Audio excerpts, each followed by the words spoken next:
This is Truist Arena on the campus of Northern Kentucky University. We welcome you to Highland Heights, Kentucky, where the Michigan Arsenal and Kentucky Barrels, two brand new teams to Arena Football 1, are about to lock horns in their season opener. Thank you for joining us inside the building. The lights have come down as we are about to introduce the Barrels to the field. The Michigan Arsenal already got booed by the fans who are happy to see Arena Football back in Greater Cincinnati. Ladies and gentlemen, thank you for joining us. I am Stephen Albritton alongside Dominic Goodman, a name many in Greater Cincinnati already know. Coleraine High School graduate, UC Bearcat, and an Arena Football legend of the game. Dominic, how does it feel to be back in here? I know you got the chills when the lights came down. Man, I want to go ahead and put on the helmet, put on the pads, and get after it, man. I'm just blessed to be here, excited to see some great football and see these two teams get at it. Yes, once a football player, always a football player. Now, this is one of 3 games happening this evening. Let's talk a little bit about the schedule we have already seen. Last night, the Albany Firebirds continuing the run that they were on last season after they went undefeated. They beat the Minnesota Monsters 50-23. It was a game they really held on to all game long. Today, another 3 games in AF1. The game you're going to see right in front of you between the Arsenal and the Barrels also happening right now and later on this evening. The Oregon Lightning against the Washington Wolfpack and the Beaumont Renegades against the Oceanside Bombers. A bunch of teams, but this is a brand new season where it is anybody's game. Dominic, let's talk about that. You got to watch warm-ups. What was your initial impression when you got to see these teams come out here, throw the ball around a little bit? Oh man, you can see the difference. I mean, you can see the vets, you can see the rookies, you can see the difference in each player. You know, Malik Henry himself played in this arena game for a little bit long, so he knows where to place the ball, know when to throw a level 3 or level 2 ball, so he knows when that make that happen. And you got Dalton, the quarterback over for Barrow, who played an arena game for a little bit and also know where to place the ball. So you got 2 veteran quarterbacks, what equals to a great game and a fun game to hopefully be high scoring, and we got a lot of receivers make some plays out here. Absolutely, high scoring is what this is all about. Let's talk a little bit more about the players. You spoke about him a moment ago, Malik Henry. If you're a fan of Last Chance U, you know the name. A few seasons back, he was a Florida State commit, played there for a season before transferring to Independence, but right now we are going to pause for the playing of our national anthem.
Moments away from kickoff. But let's jump back into highlighting some of these players. We talked about Malik Henry. He's got an arm. He's got that arena experience. But when you talk about veteran leadership, especially on the Kentucky Barrels, a brand new team, the name that sticks out, Darius Prince. Darius Prince, a great receiver, big receiver, but also he's fast and elusive. Get the ball and get it on 5 yards and make it an explosive play. Been playing in the league for a while. The guy just good hands. He's what you keep your eyes on this guy because he's just fun to watch. It's showtime.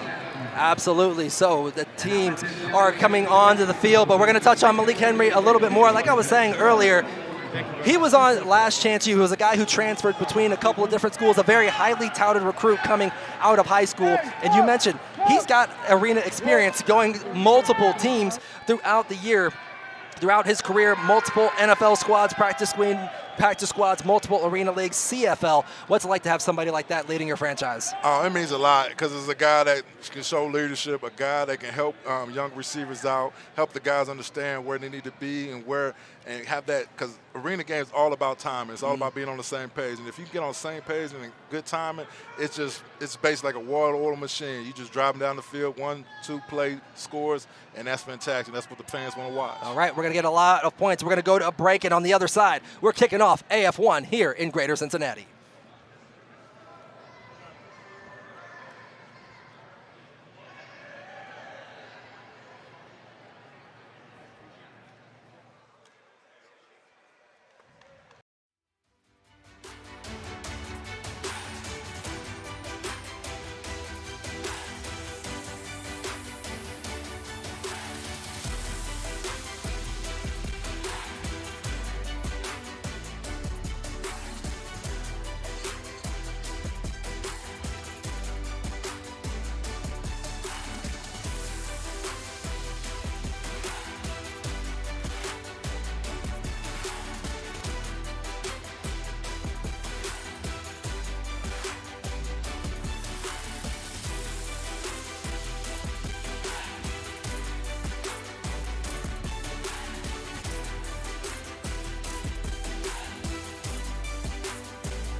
All right, we are back inside Truist Arena. Michigan Arsenal received the kick to start the game. Jarve Flowers was back to return, brought it out to about the 10-yard line.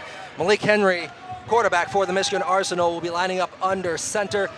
Ladies and gentlemen, AF1 is back. So, Goody, how do you start a season off? How do you really start a franchise off on the right foot here? Oh, just basically go out here and just play ball. Just do everything, execute, and just make plays. Okay, so first play for both of these teams in their inaugural season. Malik Henry off the back foot, still looks up for it. It is knocked down, but you all see the yellow on the field. It looks like it's going to be a pass interference, and we also have a man down, first play of the game. You hate to see it. Haven't got a number on who is down. Thomas, number 4. Looks like that's Cedric Thomas, the 5'9", 180-pound defensive back. He's holding the back of his left leg off that first play. Great pressure by the Barrels to get in the backfield, force Malik Henry to make a decision. Flag was thrown, but unfortunately the Barrels might be paying the price for it on the very first play of the game. That's a tough one.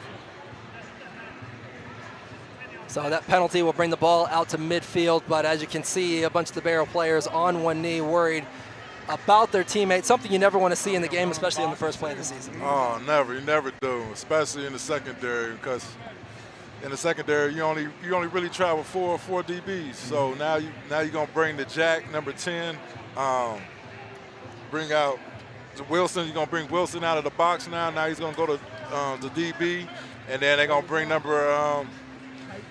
bring Flanagan in at the jack position. So it's just going to, once again, it's all about having that bond, that time they built during practice, and now it's just a next man in. Okay. We're going to step away, back on the other side.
And we're back inside Truist Arena. If you are just joining us on the broadcast, the Michigan Arsenal received the kick. One play, one deep ball, and unfortunately a Kentucky Barrel defensive back went down on the play. Cedric Thomas, number 4. Unfortunately, the stretcher is out for him, and it looks like they have the orange air cast going around that left leg of his. He went down immediately grabbing the back of that leg, so it was tough to see what exactly happened, how it got rolled up. But, Dominic, you've been playing this game a long time. We know it's a violent game. Injuries happen. But this early in the game, how do you get a team to reset their minds to not only be focused on the well-being of their own teammate, but then turn around and get back to playing the game? Just really come together. It's always next man in when it comes to football, because you just never know what's going to happen, especially what just happened. So it's really just getting guys prepared, getting guys ready. The guy's going to fill his position and getting the guy that's going to fill his position. It's just like I said, you don't travel, you don't have 6 DBs ready to go. You're only traveling maybe 4 at the most. So so that's what you got to do as far as getting everybody ready and just talking about the game plan of what's next. Yeah, so as you can see on the field, that's the head coach, Cedric Walker of the Kentucky Barrels, talking to his players, getting their minds back in the game. Moving on to the very next play. We're going to take another break here at Truist Arena. We're back on the other side.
Okay, we're back here at Truist Arena after the long break for the injury. Cedric Thomas, and you hate to hear him, but he got stretchered out of here. And he's a hometown kid. He is from Greater Cincinnati, a Lakota West grad up in Liberty Township. That's just northwest of Cincinnati, former Billings Outlaws in the AF1. So a big loss for not only the Kentucky Barrels, but also the community here. I'm sure he had a lot of family and friends here in attendance to watch him play. But we're getting back to the action. Michigan Arsenal have the ball 1st and 10 after the pass interference penalty. Malik Henry under center for the Arsenal. High motion man goes, and he's going to step back, plant that back foot, and he goes down.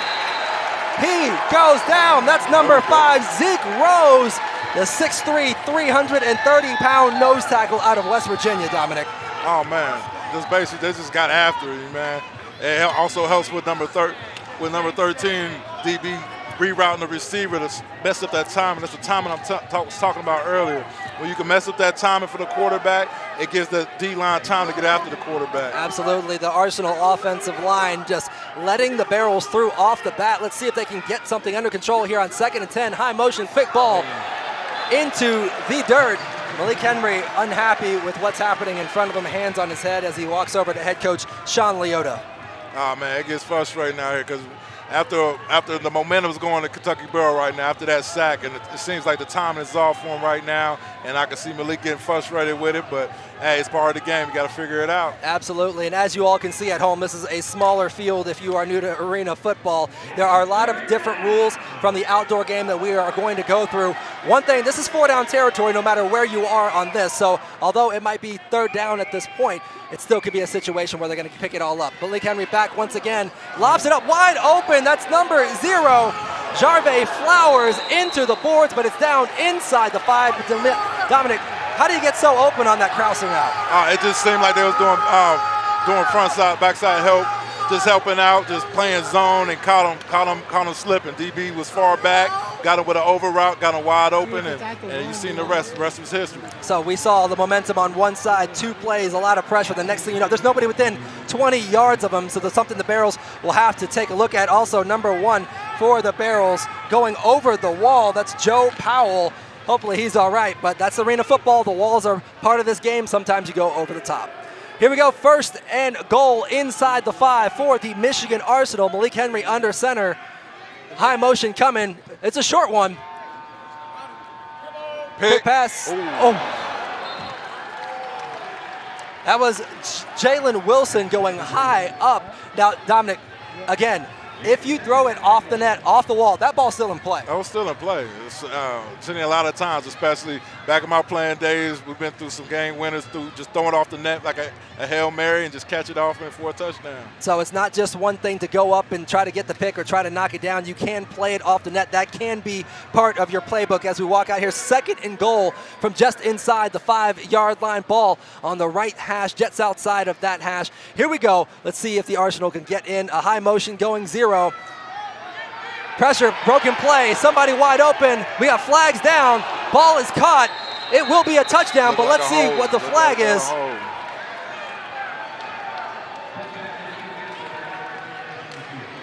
And Dominic calls it. The vet seeing what's happening on the field. That is a holding on the Michigan Arsenal. Let's take a look at the play. Once again, that defensive line, a clear hold by the center there. Referees all over that one. Yeah, can't panic down there, especially when you get a holding call, you back it up, now you put more pressure. Because it's hard to score down here. People don't understand. When you get down here for the 10 and in, it's tough to score because there's not so much space you can work with. Yes, you got to change up your offense, get people open, but when you're working in small space, not a lot you can do. So 2nd and goal now from about the 13, we'll call it 12-yard line. Malik Henry coming back under center on the outside for the Michigan Arsenal.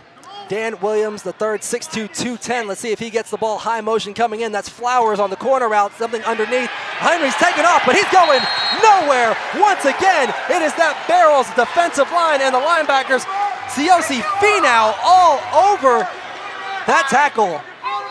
I mean, you got to be happy if you are head coach Cedric Walker by what you're seeing from your defensive line. Oh, they're getting after it. Cedric told me at practice that he got a credible D-line, a credible box, guys that get after, guys that played with him before at Billings. guys that just get after the quarterback. And also, as well, too, Malik just holding on to the ball. He's got to just get rid of it and get to his check down and let his receivers make plays. Absolutely. And let's talk a little bit about the jack linebacker position. Right now, number 10, Jalen Wilson is right there in the center of the defense. And then we have another flag on the field. Head coach of the Michigan Arsenal, Sean Leota, not happy with what's being told to him. And they are being backed up once again. So after another penalty back towards midfield, it is 3rd and goal from the 21. We talk 3rd and goal. Yes, we know outdoor game. That's going to be something difficult, but 3rd and goal from midfield, much different here in the indoor game. I mean, you can still make a play happen. Now you got more space to work with. Now you can open the playbook a little bit, and you can see what you can get. Jarve Flowers, high motion man going on the deep post. They run the out, throws it out of bounds. Malik Henry again. He's getting all the pressure in this face right now. The rock stars of this game is that Barrels defensive line. Oh, they're going to get after it all night. I mean, they're incredible. Got guys coming in all over the place. And plus, the DBs locked that down. They played the zone coverage, and Malik had nowhere to go. Nowhere to go, so off his back foot, bringing up, this is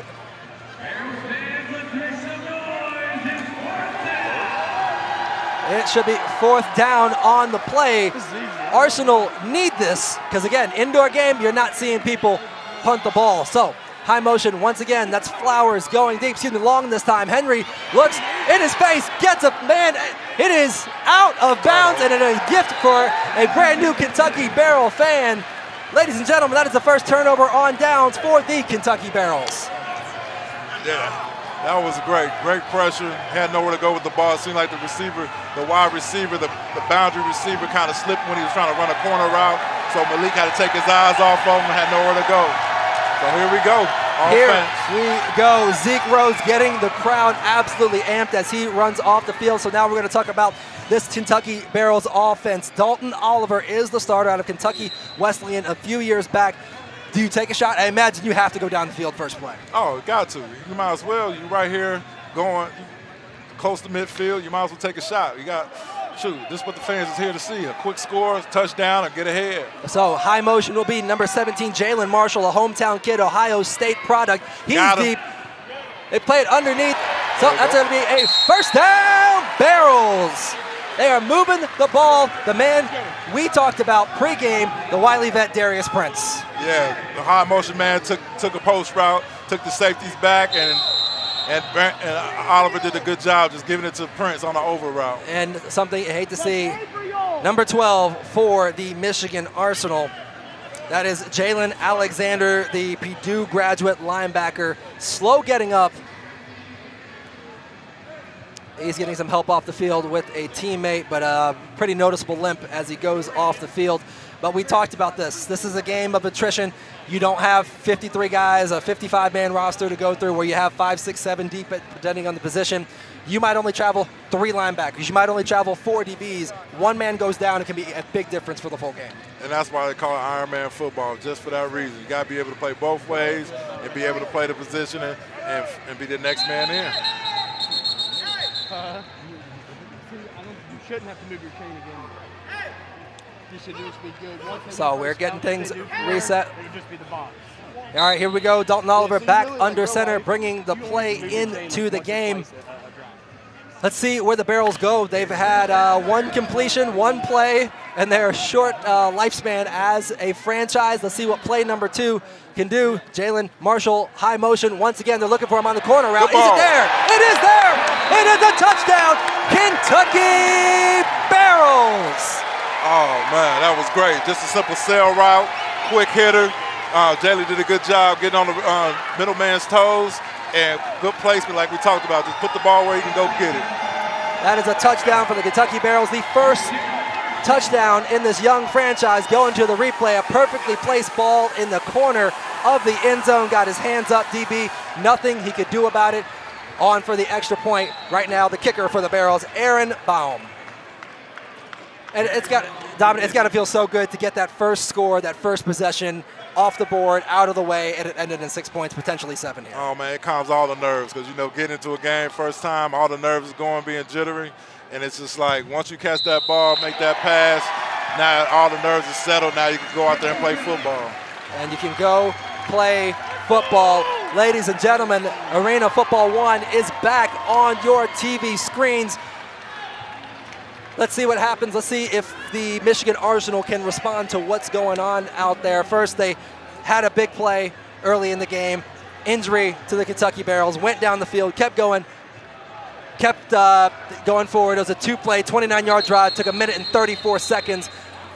And now they're coming out here for their second possession. Dominic, how, if you're a part of the Michigan Arsenal team, do you take everything that's happened in front of you and then go back out there on the field? This has been a lot already, and we're, 7 minutes into the first quarter? And that's a beautiful thing. It's always action going on. And the biggest part right now, Michigan going to have to come back, put a drive together, score a touchdown, because if you get down, turn the ball over 2 times, or change the possession 2 times, Kentucky, all they got to do is keep scoring, and then they got to fight back.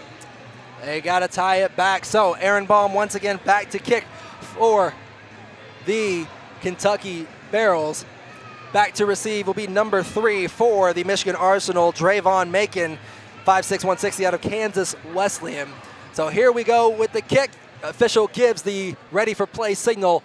Ball to foot. Now again, off the nets is a live ball. Live ball, and that's what you want to do. If you can kick it off the net, it gives them time to come down and make a play. Even if you hit that bar, if he would have hit that bar, bounce back, they still get in and play. Big hit down there. Number 9 for the Kentucky Barrels. That's Shiloh Flanagan. He's listed on the depth chart, on the roster, as a big wide receiver. Not just wide receiver, big wide receiver, 6'6", 210. I imagine there's some jump ball plays in the playbook for him. Oh man, you can't. Hey, that's a big target. You can't miss that. And now he's playing Jack right now because Wilson had to go play DB, and now you got Flanagan playing Jack. And with him being that long range, it makes it difficult for them short, intermediate routes because he got to stay within 5 yards. He can't go back until the ball is thrown. A very important note there. Now the Barrels have 2 guys who are over 6'5" playing defense as they try to get things back in order. They're going with a quick hitter to number 2. That is Jarius Gibson. He's going to see if he can make more out of it. It's going to come right in front of us. And just like I predicted before the game started, all of our stuff is going to end up on our lap before this game is over. We'll see if we can even stay on the air at some point. Goodness gracious. Oh, all right. You all right? Oh, I'm great, man. Okay. I love that, man. I played the game. Maybe not only through high school, but I played the game. Man, I thought we was about to go flying back for a minute. I'm like, hold on. I might need you to jump in front of me to protect me. So that's a first down for the Michigan Arsenal, there, as they try to get down the field, tie things up. So getting the chains set up for play. Number 0 for the Michigan Arsenal, Jarve Flowers. Looks like he's going to be the high motion man. Malik Henry still under center for the Arsenal as they try to get on the board here. Another quick hitter on the outside. That is the number 1, Dan Williams III. Into the wall, short gain. It looks like Michigan is trying to go short now. Last 2 plays, ball out of Malik Henry's hands. Deactivate, if you will, the defense. Yeah, you got to, because Kentucky Barrel playing a lot of zone right now, playing sky. Right now, it's cover 3 if it's outdoor football, but we call it sky. So it's a situation where they rerouting the motion man, and you got to get it out to your guy quick as possible. And you've seen Williams make a big play, just make a catch, and now they got about 3-4 yards. Yeah, so that defensive line for the Barrels dominant so far. Looks like we might have a flag, free play for the Michigan Arsenal. So it looks like it's going to be an offsides, but Malik Henry was still taken down to the ground. They tried to blow the whistle there. It'll be backed up for the Kentucky Barrels. So game reset here. Kentucky up 7-0 at the moment, 4:45 and rolling. We do play a running clock in this game, so if you're running wide, then the clock stop. When he went into the boards, the only time the clock will stop is if somebody goes into, on a penalty, then that's what we just had. So here we go. Malik Henry back under center. It looks like we're going to be a short high motion situation. Leota barking at his team to get back to the inside. Flowers moving inside, closer to the line of scrimmage. Number 2, that's Jarius Grissom on the high motion, and we got the bubble screen to the outside. Ooh, we hitting. There we go, Joe. There we go, Joe. Hitting. They hitting out here, fellas. That is Joe Powell, a former teammate of yours. Yeah, Joe, great guy, man. He was a young pup when he came in. I was about 28, 29. He was 21.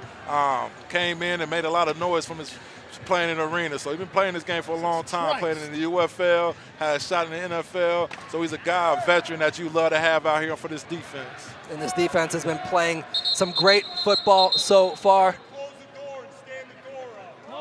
We got to stop in the play to close the door. Again, we have a walled field, so players walk on, walk off, similar to what they do in hockey. So the official making sure the door is closed. You never know when there might be a change of possession, and you don't want that door in the way of somebody running down the field. So back to the action. Here comes high motion. That's number 2, Jarius Grissom once again. Henry looking. Pick it. And that's going to be 6 for the Michigan Arsenal. A dart from Malik Henry over to number 2, Jarius Grissom, 6'2", 220 out of Saginaw Valley State. A great way to respond if you're the Arsenal. Yeah, that's Malik showing off his arm again through a laser right on a sail route, same route that Jalen Marshall did for Kentucky Barrel. Especially when you get down that 15, 10-yard, you'll see a lot of those sail routes. Great ball, great throw. It was just right on the money. Right on the money. So Oscar Roden, the 6'5", 200-pound kicker out of East Tennessee State, on for the extra point. See if they can tie this game up, clock rolling just shy of the 3-minute mark. Ladies and gentlemen, this is arena football. We are having so much fun watching it. Kind of a messy snap. Laces were in. Laces out, Dan. Laces out. Kentucky Barrels, they dodge one there. We are going to go to break. Kentucky Barrels leading this one, 3:09 left in the first quarter. It is 7-6 AF1 back in Greater Cincinnati. We're back on the other side of the break.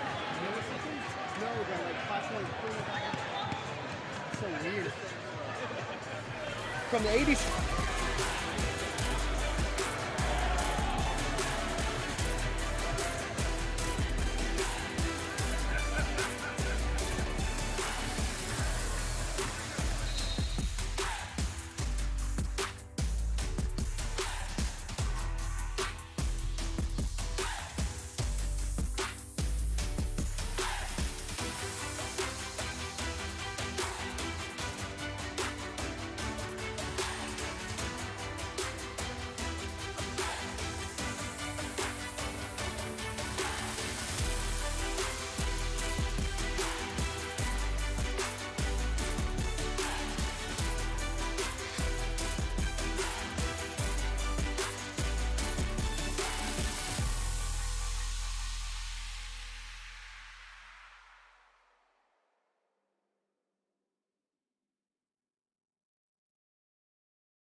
All right, welcome back inside Truist Arena. Barrels with the ball after receiving the kick went off the nets. They were able to get a hold of it because this is a live ball when it does go off the net. So 7-6, 2:43 left in this first quarter. Clock is now running. Dalton Oliver sends his man in motion. That is Jalen Marshall with the quick hitter. Ooh, he's getting hit by about 6. Oh, no. The question is, will they call it forward progress? And we have a little bit extra. Jalen Jackson recovering the turnover and a little bit of extracurricular after the fact. No flags on the field, but it couldn't have come at a worse time for the Barrels. They get the extra point missed off the defense. They get the kickoff, and now we're looking at the extracurriculars. little bit of a suplex there. I didn't know we were doing WWE moves here, but you can understand when he put the ball in his face. So, Man, okay. That's a tough one. That's a change of possession. That's what you need in this game. Just right there, change the momentum. Now Michigan got the momentum right now. See what they can do. They can come down and score. They can get up and be back on track. So, Lake Henry and the Michigan Arsenal back out short field, ball on the 12-yard line. That is Macon going high motion right now. Drayvon Macon going on the inside. He pivots to the corner. Henry looks to the center of the field, throws it off the wall. He grabbed the fucking shit. So, Sean Leota, Michigan Arsenal head coach, upset that a pass interference was not called. Thought his receiver was held there, but no call. Moving on to second down. Now that could have been a dangerous play there because you and I saw that ball hit off the wall. That could bounce right into the defense's hands. Yeah, it bounced right off. DB could have picked it off. He tried to do a double move with a sail pump, where it's basically a corner to a post. Okay. Try to get it, just the timing was off.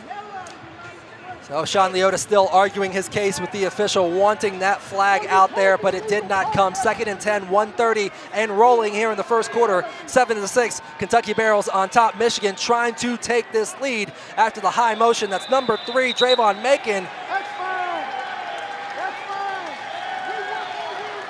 But we have a delay of game. They're moving Michigan back 5 yards. Leota still upset with the previous play, but it looks like it cost them here in front of them. So it seems like everybody needs kind of a hard reset. A lot's happened in the last 2 minutes. Yeah, I mean, it's the first game, you know. Got to get acclimated. Got to get everything together, get on the same page. But that's the beautiful part about first game.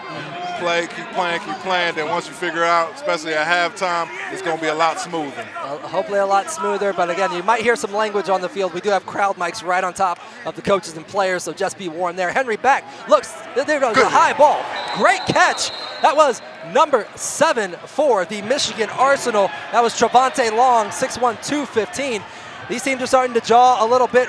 We are well into football season now. All the cobwebs have been shaken off. We're hitting now. Oh, for sure. Got to lay the wood out here. Got to let them know it ain't going to be sweet out here.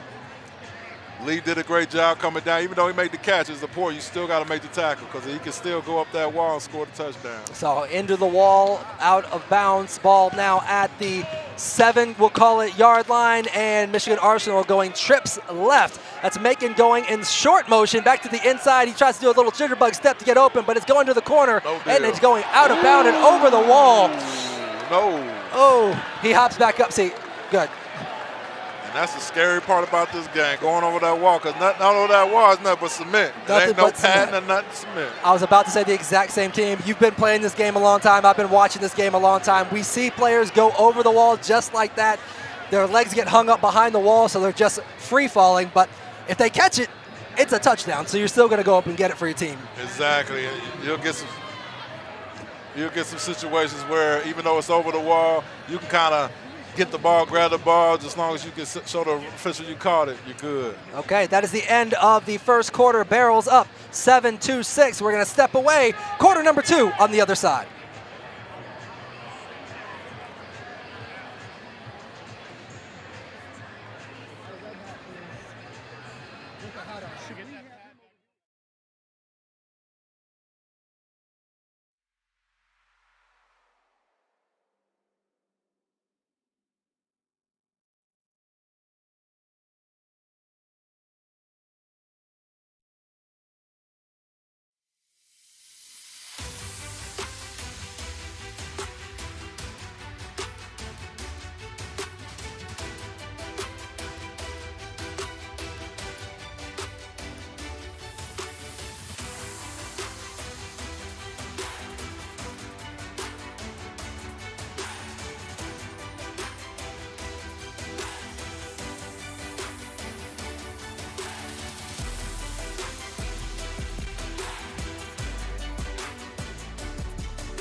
Back inside Truist Arena, where your Kentucky Barrels lead 7-6. We are starting the second quarter here with the Michigan Arsenal heading in. They are on the 7-yard line. That's number 3, about to go high motion. Drayvon making off the left side. Short field, hard to score. Got to get somebody open. They run an underneath route. And it was a catch. And there's a turnover. That is Barrels' ball, a turnover on downs. Here comes the Barrels offense looking to hopefully make some amends for the turnover from the previous session. Here comes the replay. Let's see what exactly happened. Yep, well short of the first down. Well short of the first down by a good 2 or so yards. And that's one of those things. You have to run that route at the sticks. You got to get your depth. That's the crucial part. When it's like that, quarterback is expecting you to get to your depth so you can go ahead and get that first down. So here we go. Kentucky Barrels now have the ball coming out of their own end zone. This is at the 4-yard line. Clock is stopped on the change of possession. 14:40 left in this first quarter. Quarterback Dalton Oliver looking to throw his second touchdown of the game. Let's see where his high motion comes from this side. Number 6, Darius Prince off his left side. He is the high motion, takes him all the way over to the opposite formation. He's going deep. He looks at going short, though, this time. Little jitterbug step. Get busy. Jalen Marshall looking to make some amends for the fumble from earlier. Gets them out to midfield.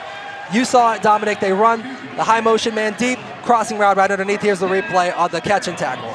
Yeah, they just basically had this corner help everybody bailing back, and that's what opened up that little over route for Jalen Marshall. And then you see his talent getting the yak and getting first down and more. Now, one thing we have not seen so far in this game is a run play. Yes, this is a pass-happy league, but at some point somebody's going to turn around, give it to a fullback inside, and we're going to see somebody run through or try to run through somebody.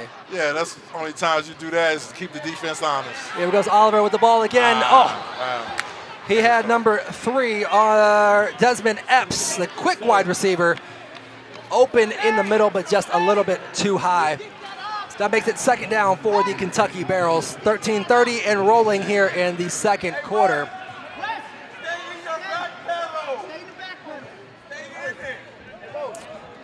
So here we go, a play coming in from Dalton Oliver once again. You know, I'm seeing a few hands on the hips from the Michigan Arsenal. Yes, it's game 1. Yes, they do their conditioning, but there's practice conditioning versus game conditioning.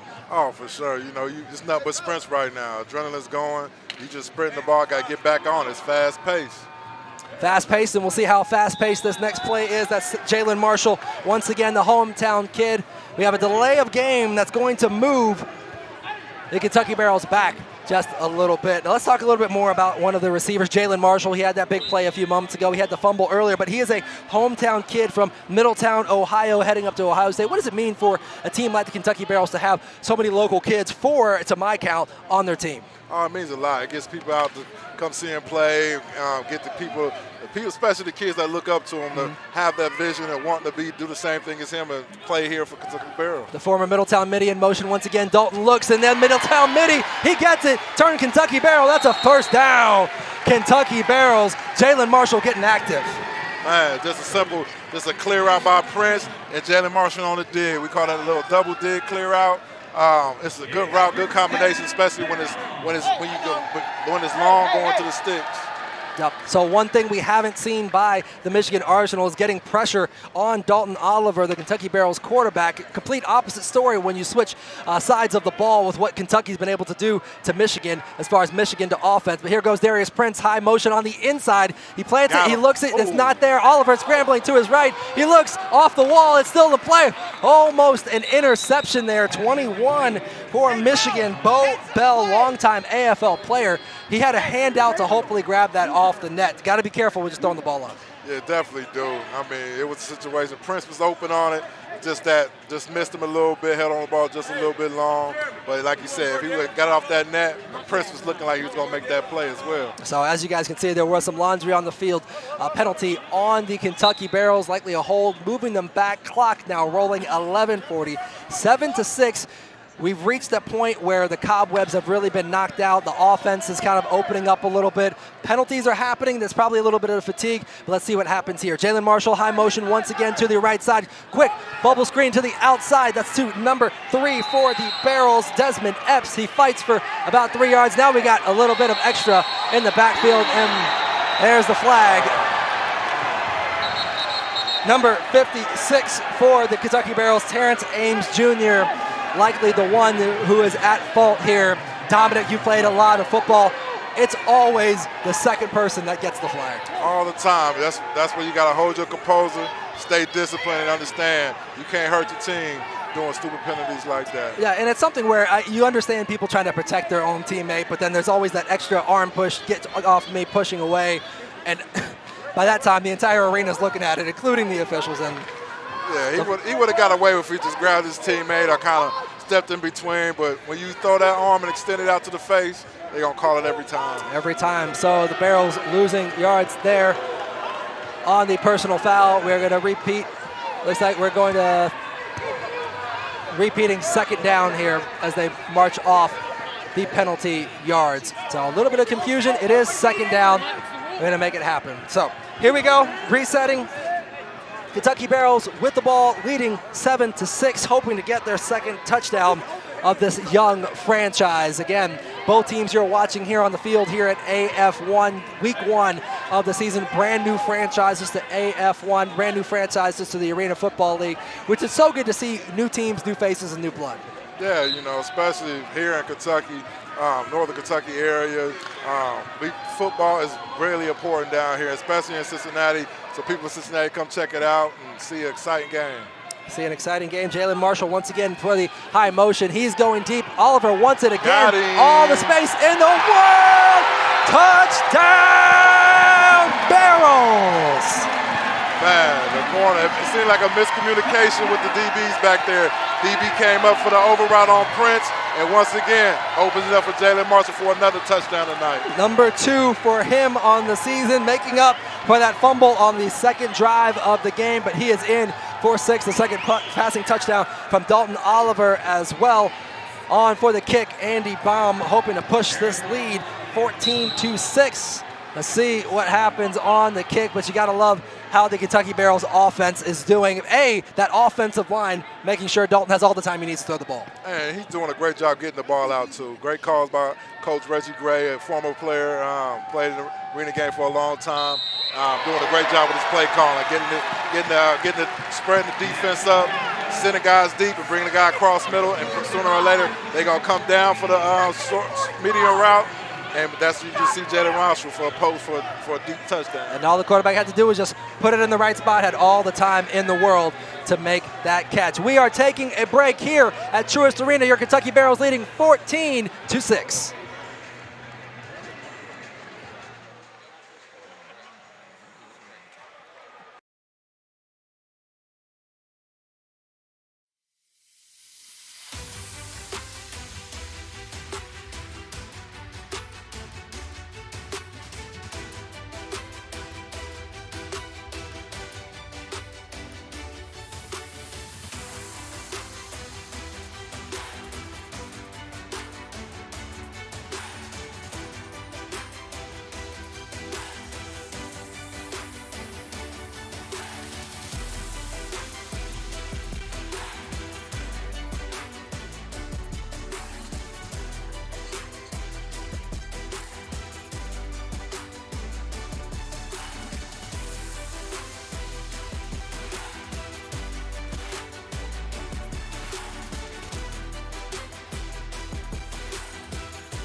Here inside Truist Arena, the campus of Northern Kentucky University, Greater Cincinnati Kentucky Barrels versus Michigan Arsenal.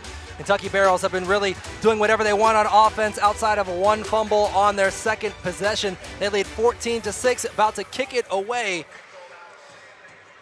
Draven Macon back to receive for the Michigan Arsenal. Here comes Baum, about to put foot to ball. Here we go, back to the action. Again, the ball is live off the net. If it gets that far, it is caught. Here comes the return.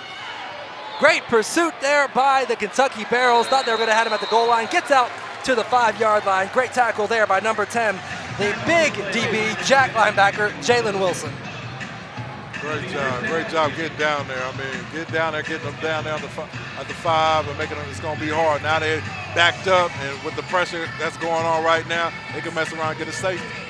So, with the way this defensive line has been playing between Joe Golden, between Zeke Rose, between also who's out there, number 8, Sidney Houston. Those 3 guys have made such a great impact on this game so far, not to mention linebacker Siausi Finau. Those 4 players have been really making a great impact this entire game. Oh man, they keep bringing the pressure. It makes it easier for the DBs to make plays. Quick jump pass over the middle, gonna make that tackle there. That's number 10 in first, Jalen Wilson on the tackle. Then pursuit tackling, you wanna get as many players to the ball as possible.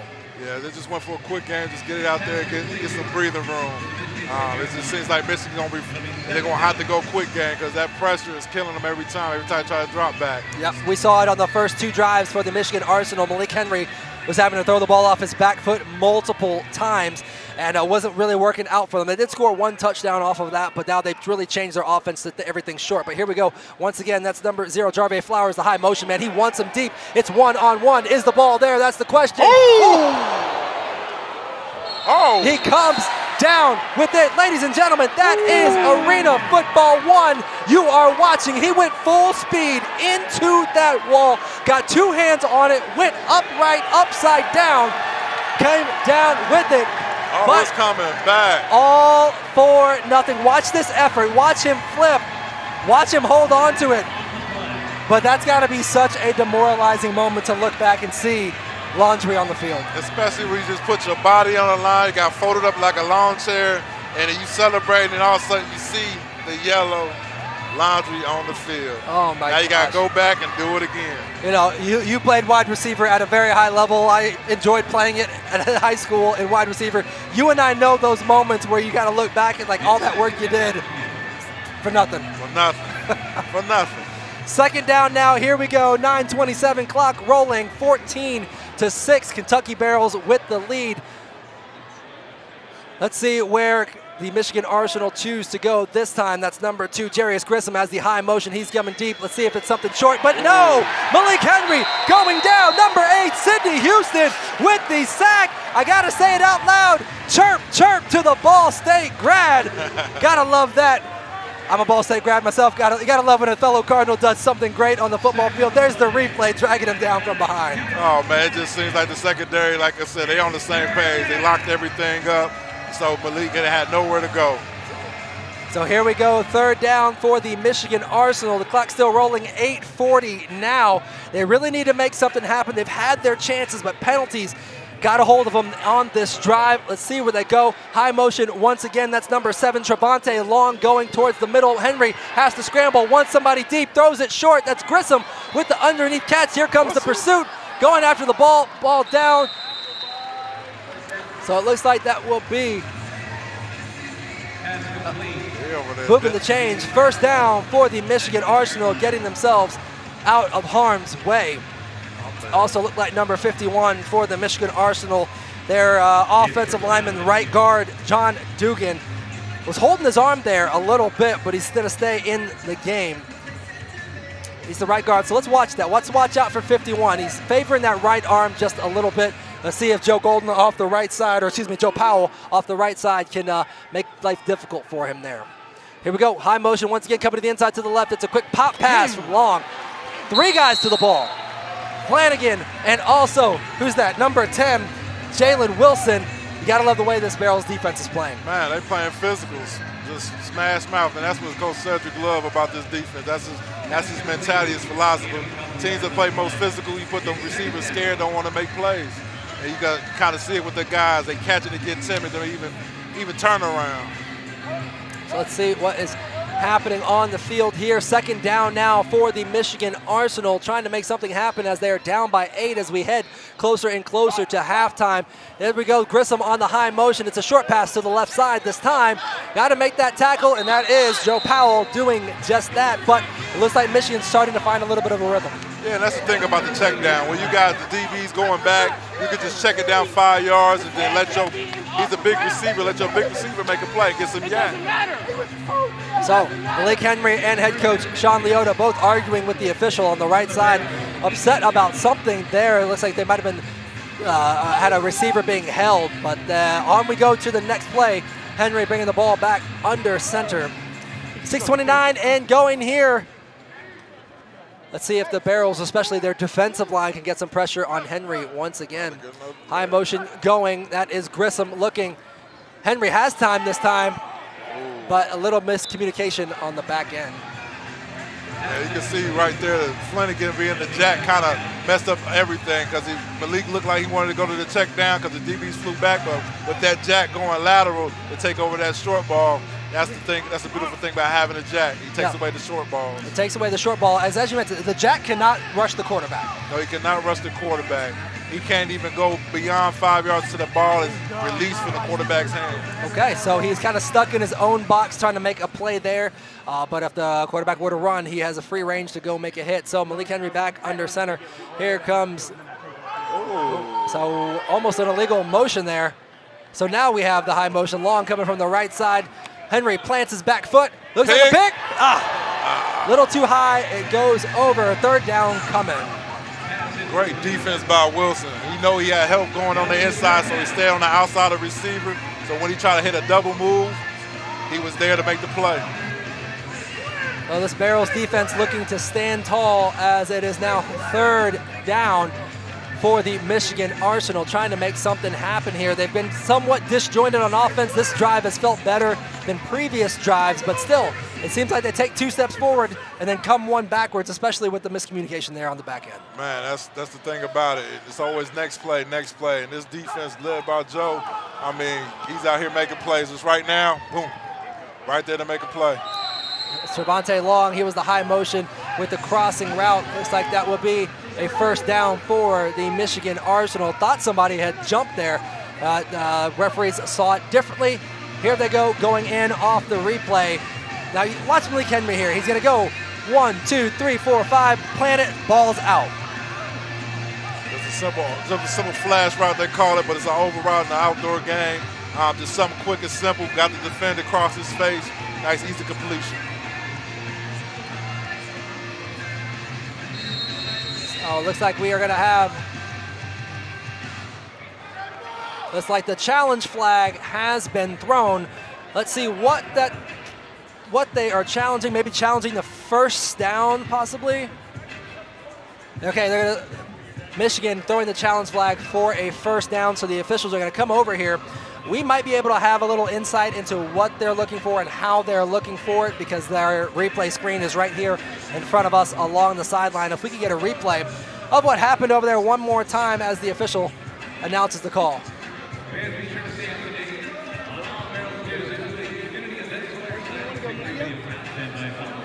So our head referee, Doug Mercer, will put the headset on.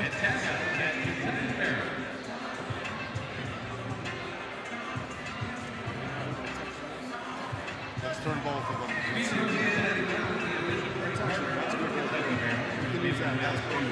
Okay, so the officials are taking a look at what is going on here. We have a look up close to them. Obviously, you can see us behind them. So they're challenging to see if it was a first down or if we had a turnover on the play. So the clock is stopped.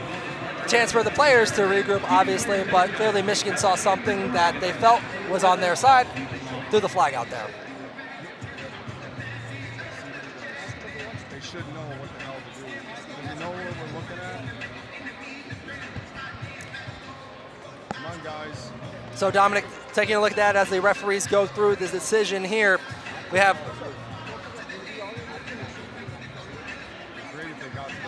So we're trying to get the officials to be able to hear what's.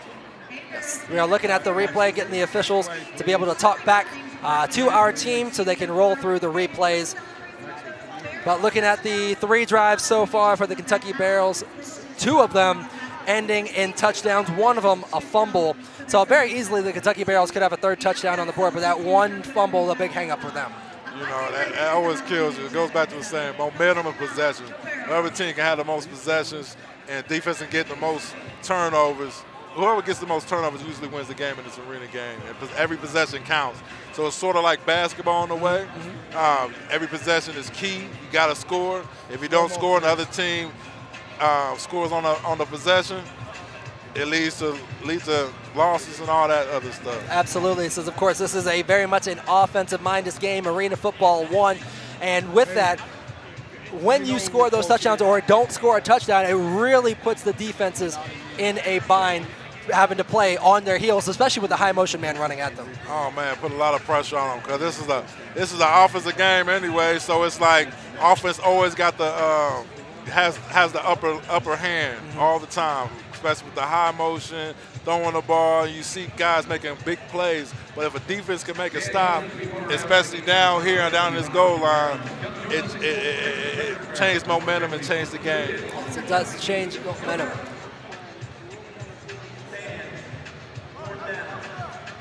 So they're calling it short. It is 4th down right now.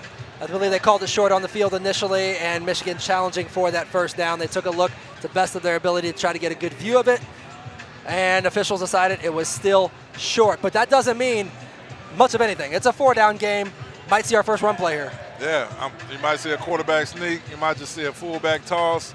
Or you might just see a quick screen, or you might just see a fade. Just expect that Kentucky Barrels going to press across the line, go man-to-man, and make them pick a poison.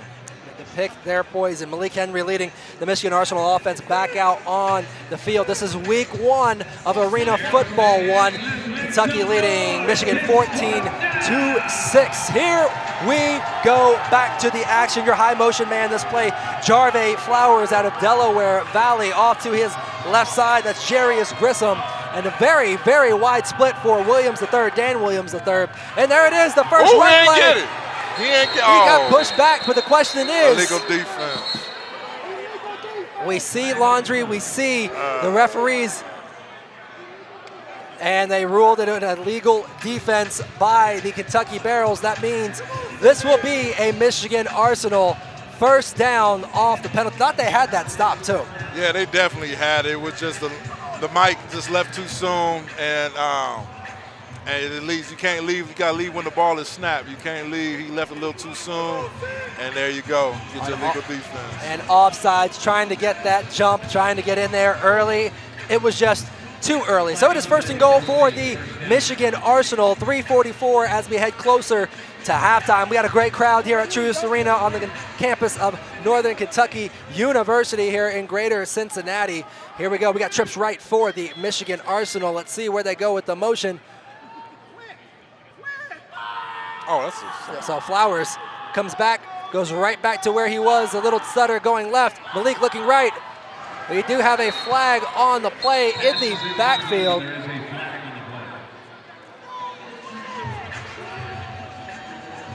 So the pass was incomplete, but let's see where it goes as far as the penalty. It was thrown from the backfield. Referee Doug Mercer with the call.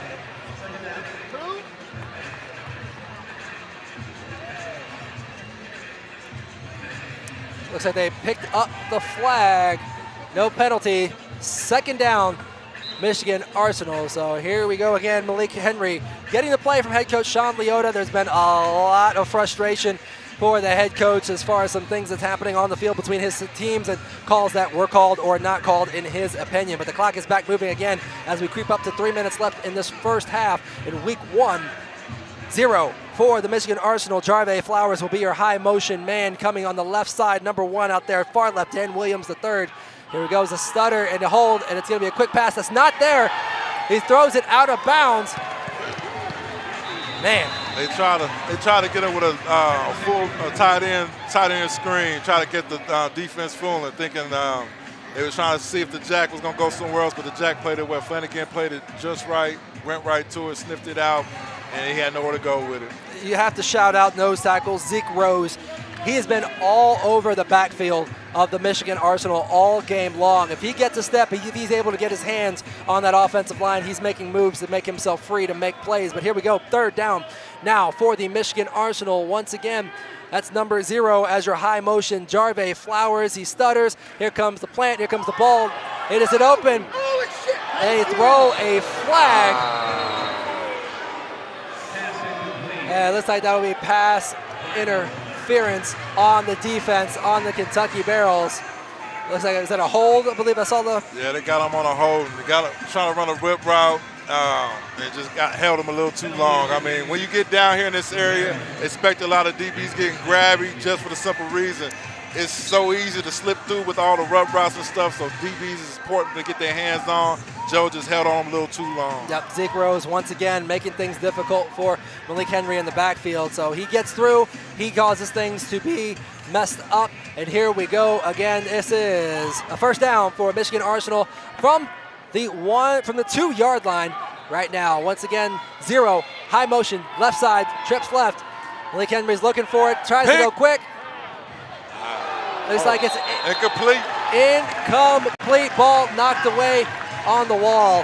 Head coach Sean Leota right in front of us expressing his frustration. I mean, it just seemed like a broken coverage. Like I said, with rub routes causing it, just confusion for the secondary, and he got wide open. But hey, you got to play through. You got to play through the whistle. And Flanagan did a good job, putting his hand in there, and ripping the ball out. It is second down here for the Michigan Arsenal as we approach the 1-minute mark left in the first half, and head coach Sean Leota for the Michigan Arsenal is going to call his quarterback to the huddle as we go to the 1-minute warning, and the clock officially stops here. We're going to take a break here inside Truist Arena. On the other side, we have 1 minute left until the end of the first half. You're watching Arena Football 1.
Arena Football 1 back here inside Truist Arena, the campus of Northern Kentucky University. Michigan Arsenal 2nd and goal from the 2. Trying to score here before we get into halftime. Malik Henry steps back, looks for the quick throw into the wall. 3rd down coming. Dominic, we've talked about short field, short to the goal. It is hard to score here with the short field, and even more difficult for the defense. Yes, you have a shorter area to cover, but it doesn't take much to get open. Nah, it doesn't, especially with these physical DBs for Kentucky Barrel, just getting their hands on the receivers just can't break loose. It just seems like They just need to run some rub routes, try to get something quick and easy. Or to me, I think, in my opinion, I'll run a quarterback sneak or just run the ball just to see if I can get something closer to the end zone. Absolutely, but you have to wonder with how well the Barrels defensive line is playing. They went, oh, there you go, let's sweep up to the right.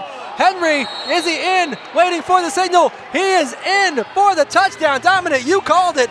They were waiting on something from the quarterback, and you said it right there. Hey, man, I'm a psychic, man. I know what's going on. Hey, been doing this for too long, playing too long. Because they can't get nothing going in the pass game. You got to try a run game just to keep the defense honest. So Malik Henry off the quarterback keeper off of the right side. He is able to stretch and go into the end zone. Here's your replay. He snaps it. He's off the right guard, fullback leading, and the Barrels almost had it covered, but he's just able to sneak into the end zone. So here they go. They're coming back out, going for two. Trying to even this thing up. Wow. I mean, maybe just run the same play again off that right side. Because I'm telling you, the passing ain't going to work right now because the way the DB's playing for Kentucky Barrel with Joe, Lee, and Wilson, I mean, you ain't getting nothing on them. Flowers, high motion once again. Jarve Flowers for the Michigan Arsenal comes back up, sets it, and then Long is going to go motion off of the left side. And he looks left. Henry looks back to middle. Ooh. They tried to go for the offensive line, eligible to 66. Ball incomplete. That's an important stop right there. Try to do a tight end delay, a tight end pop pass. Good job with the defense being right on it. Yep, so that was E.J. Price going out for the pass. It just was not there. Score remains 14-12. And the ball coming back over to the Kentucky Barrels as they will receive here. So once again, rules are a little bit different here in Arena Football 1. Anything off the net will be live. Number 1, Joel Powell back to receive. And he'll be looking to make sure that that ball is safe here, especially if you can steal a possession going into the half. Oh, man. Just expect something to happen right now. Anything can happen. They could kick an onside kick if they want to, try to get the possession back, or they probably going to kick it down, kick it deep. So after that long scoring drive by the Michigan Arsenal, Barrels going to get the ball back. The ball is kicked out of bounds. That ball will come out to the 5-yard line. So just recapping that last drive for the Michigan Arsenal. They had the ball for nearly the entire quarter, 9 minutes and 40 seconds. A 13-play, 45-yard drive, culminating with Malik Henry, the quarterback, sweeping off the right side, calling his own number, getting into the end zone. The Barrels offense, though, they've had a long time to wait, to rest, but same thing for the Michigan defense. They're rested as well. Yeah, well rested, but also, too, that means guys are stiff, guys got to stretch and still get loose. But this is a chance, an opportunity to talk over what they talk a couple of adjustments and try to fix some things and some miscues. Dalton Oliver, the Barrels quarterback, back under center. He's thrown 2 touchdown passes today, looking for number 3. Jalen Marshall has both of those touchdowns, the Ohio State product. Here he comes, high motion once again off the right side. Got him. He got the protection, got it short. That is the vet, Darius Prince, close to a first down. They're calling it a first down. Gotta love having a guy like that on your team, and Darius Prince. I mean, sure hands, sure receiver. Like I say, he's a guy that you can depend on, rely on. And when you got a vet like that, you can't go wrong. It feels like, I know the Barrels have not run the same play for a first down and a touchdown every time, but things look so similar as far as where the ball ended up. Crossing route, corner route as well. It's just setting it up. It's just making the defense guess. If you're gonna try to take away the deep ball, we got the medium ball. So Darius Prince in the short motion. There's a run up the middle. That is number 35, Vince DeLeo, getting 2 yards on the play. Clock still moving. So we are coming up to 30 seconds left. Barrels taking their time. Don't want to leave anything on the clock for the Michigan Arsenal, but you do want to walk off the field with a touchdown. Oh, definitely do. Let's go back to momentum at half. They get the ball at half so you can try to get up a couple more scores. So here we go. Jalen Marshall, high motion once again. Ball planted, corner route. They got a flag in the backfield. Let's see what the call is from the officials, calling the clock dead at the moment. They're discussing it over. The DB fell down in the route, so no pass interference on the back end. Looked like Jalen had a step to get there. Oh, face mask. They're calling a face mask, moving the Barrels back. So 14 seconds remain. That's going to be a penalty on them. The ball will go back to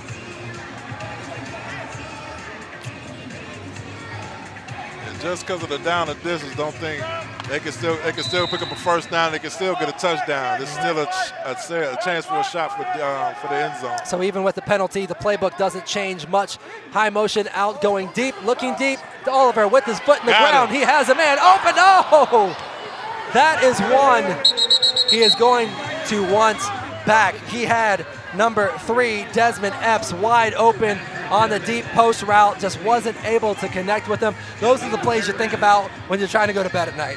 Oh, man, it goes back to, like I said, man, you got to be on the same page, and everything is timing. And there's some things you wish you could have back, but, hey, this is the first game and stuff they can work on. So we are under 8 seconds, just about 8 seconds left in this quarter, left in this half, really, as the Barrels try to score here. So I got a timeout on the field by the Michigan Arsenal. This will be a 30-second timeout, so we're going to keep it right here on the broadcast. So Dominic, going to put you in the offensive coordinator's seat right here. You have only a handful of seconds left in the half.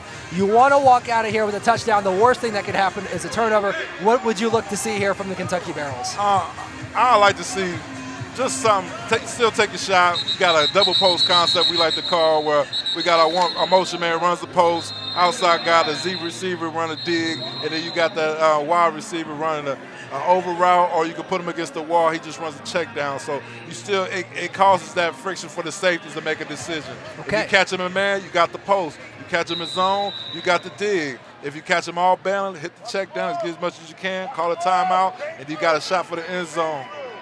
So this is a situation about decision-making for the quarterback, because Dalton Oliver has had time to throw the ball. So all the concepts you talk about are on the table as Darius Prince looks to be high motion once again. He's going deep. Oh, he got quick off the line. That's going to be coming back. I wish it mattered, because this ball's coming back for a hold in the backfield. Unfortunately, we talk about it. They talk about the celebration in the end zone. But number 14 for the Michigan Arsenal, that's Jalen Jackson, the defensive linebacker, got around that left end, and it looked like a hold, a pretty clear one in front of the officials. It's going to be moving back, but there's still time on the clock. Still time. It was a great play call. Great play call by Coach Reggie Gray. Got to receive the wide receiver Prince open. Had a one-on-one matchup. Like I said, they got him in man, took a shot, and made the play. But we talk about laundry kills you every time. It kills you every time. Coach Cedric Walker upset with the play call. He's saying somebody else got away with something that they just did. So he's arguing his case, but nothing is going to matter. Unfortunately, the call's been made. The ball's been moved back. And now we have some pushing and shoving between the Barrels right now. It looks like a couple of offensive linemen are arguing on their own side of the field. Got some coaches trying to calm their players down. A little bit of frustration, which you understand, because they just had a touchdown play called back. Oh, man, it's always frustrating when you have that. And this is a close game right now. Every play counts right now. And, see Coach Hope talking to the guys and making sure they get settled down. Trying to get the next play called. Here we go. The Barrels coming back out on the field. 3 seconds left on the clock, so this will likely be the final play of the half as the Barrels are trying to get themselves composure. Dalton Oliver trying to get his guys back under center.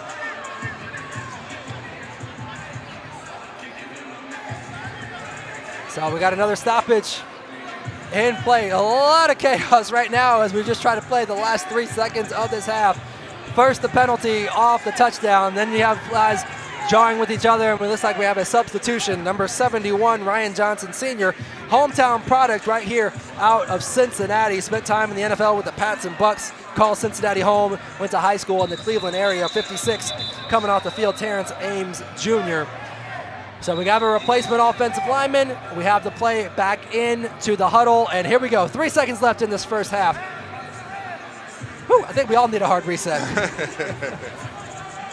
Oh, that's what this game's about, man. Everybody want to win. They're passionate, compete, and that's what happens. It's just temperance flare, but hey, Here we go. Here we go. Jalen Marshall, high motion. We got to go underneath quick. It's going to be a screen. Get busy. Here he goes. Is he going to get loose all the way? Does he get all the way in there? Calling it short. Gotta love the play call, playing something short. Took it about 25, 26 yards, almost getting to the end zone, but that will be the half. The Kentucky Barrels leading 14-12. That is one half of Arena Football 1 done. We're gonna go to break. Halftime is up next alongside Dominic Goodman. I'm Stephen Albritton. You are watching Arena Football 1. First half done here at Truist Arena. Kentucky Barrels football against the Michigan Arsenal. We're back on the other side of the break. Ladies and gentlemen, Kentucky Barrels fans, are you ready for this one? Let's make some noise.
Welcome back, everybody. I'm Eli Gold. Glad to have you with us here at halftime. And we're joined now by the commissioner of AF1, longtime football coach and commissioner. Jeff Fisher is with us. Hello, Jeff. Good to see you. How's things? Things are great, Eli. It's an honor to be with you here at halftime. And gosh, it seems like yesterday we were talking about games and the indoor world and everything. So I'm really excited to be on with you. When you took over as commissioner, what was the first thing, priority-wise, on your list of things to do? Well, I'll go back. I actually, it's been a couple years now, but I took over as interim, and it was a mess, and we got it cleaned up, and we circled the wagons, and we got to a playoff game or a final game of the season, and then of course last year became full time, and basically it's about getting the word out. It's this game. I mean, I knew very little about this game. When I got involved, I was just got in on the kind of the front end a couple years ago, and just offered to help. help, and then one thing led to another, and here I am. So I'm learning, and I really feel like I learned an awful lot during this off season. We like to refer to it as between seasons, but we had Right. great meetings. We've just got so much promise in the future right now, and I'm really, really excited about being right in the middle of the opening weekend of this season. So, we have one team that's not playing this weekend. That would be the Cats. They're going to show their stuff next week at home. And right now, it's just really been really exciting for us. We have a lot of good things going. We have some new teams this year, as I'm sure you've talked about, and we will talk about. And we're looking forward to their growth and their maturity. And we have obviously some very, very extremely veteran teams, if you will, as we all know everything about Albany. So the season is upon us, and we're just looking forward to that intimate interaction between our players and the fan bases throughout the country. And it's probably a good time as any to mention. So excited about having especially in Nashville, but as well as at the league level, somebody knows a little bit about promoting sports, and that being Jeff Jarrett. Yes, he is very, very strong. Heck, everywhere you look, you look at the Minnesota franchise with a business general manager of Meadow Lemon, the son of the great Meadowlark Lemon. If anybody can put people in seats, it's a guy with background from the Harlem Globetrotters.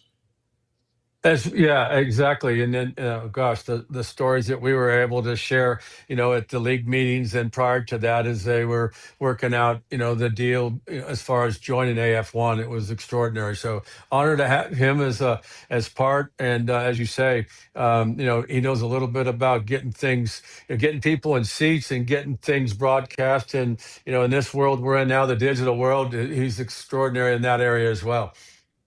That's Jeff Fisher. He is the commissioner of AF1. And Jeff, let's discuss you personally. You were a hugely successful NFL coach. Now you've left the coaching aspect behind to become a commissioner. Do you miss the coaching? Do you miss making the calls?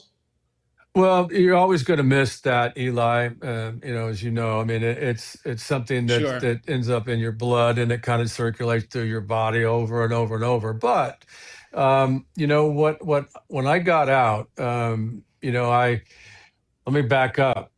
When I was 7, 8 years old, like most people, that's about the age most people start their interest in sports. God put that football in my hand, that brown thing with that lace, and blessed me for decades. And as a result, the only thing I can do is give back right now, and that's the only thing I'm focused on at any level. And over the last few years, I've worked with individual teams, other leagues, and this, and then this thing. The timing was right with this, and it just kind of fell into place. And then, I just I had no experience in the indoor world. We had a team in Nashville. I was very, very busy doing other things, didn't pay much attention to it, but I've been gravitated to it, and I'm really excited to be able to help, to be able to learn, lend whatever expertise I have right now. But I'm really excited about the people, including yourself, that we surrounded with here at the league level, the group of owners that we have, the players that we have, the quality of players, the personalities, the characters, and all that. And I'm especially excited about watching AF1 grow in the future. Have there been many rule changes this year? Because obviously, if you love offense, you love the AF1, although defense is pretty good, but you love the offense. Have things changed at all regarding putting points on the board? Not necessarily. We want points. Everybody wants points, and we understand that. So, we took a hard look at overtime. And so we're not going to refer to it as sudden death. It's sudden victory or sudden win overtime. And so we, obviously we're going to keep playing until we get a winner. But, we want to make sure it was competitively fair. So again, it's kind of an expanded version of each team should get an opportunity to possess the football. But as you know, a lot of things can happen. A lot of scoring can happen before there's actually a second possession. So we worked on that. I think we have an exceptional supervisor of officials, and Jason Campagna worked very close with him. He's helped me, significantly. I mean, because this is a new world. I still find myself looking down at the screen, going, "Wait, you're missing 3 guys." So there's 8 instead of 11. So, but we dealt a lot in player safety. We're not going to allow for the tush push, if you will, and we eliminated that last year once we saw it for the first time in a game. But we are adding an additional official, to the field. We got this done, and it's been done for decades with 5, and we felt the need for a 6th official that, because there's 5 sets of eyes that are going down the field when the ball goes down the field, and there's nobody, as you know, behind the line of scrimmage, and oftentimes there's things that go on as the O-line and D-line are working their way down the field, and we just wanted to clean that up. But, our motto is the ball never dies. One thing we didn't do is extend halftime. And you and I could sit here and talk all day, but we've got to get going. Second half about to begin. We'll talk again soon, Jeff. Take care. Look forward to. Thanks again, Eli. Appreciate it. You got it, man. Jeff Fisher, Commissioner of AF1.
Oh, welcome back inside Truist Arena, the campus of Northern Kentucky University. We have a couple of the fraternities and sororities out here playing a little bit of flag football, enjoying themselves and being able to go through a good time. They have a brand new team right back here on campus. So we're looking at halftime stats.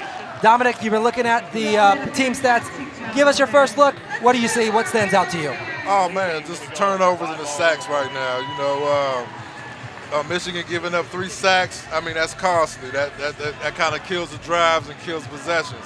And then with the turnover battle, Kentucky Barrow winning that turnover battle, and that's why you can see them up right now 14-12. And that's the difference in the game.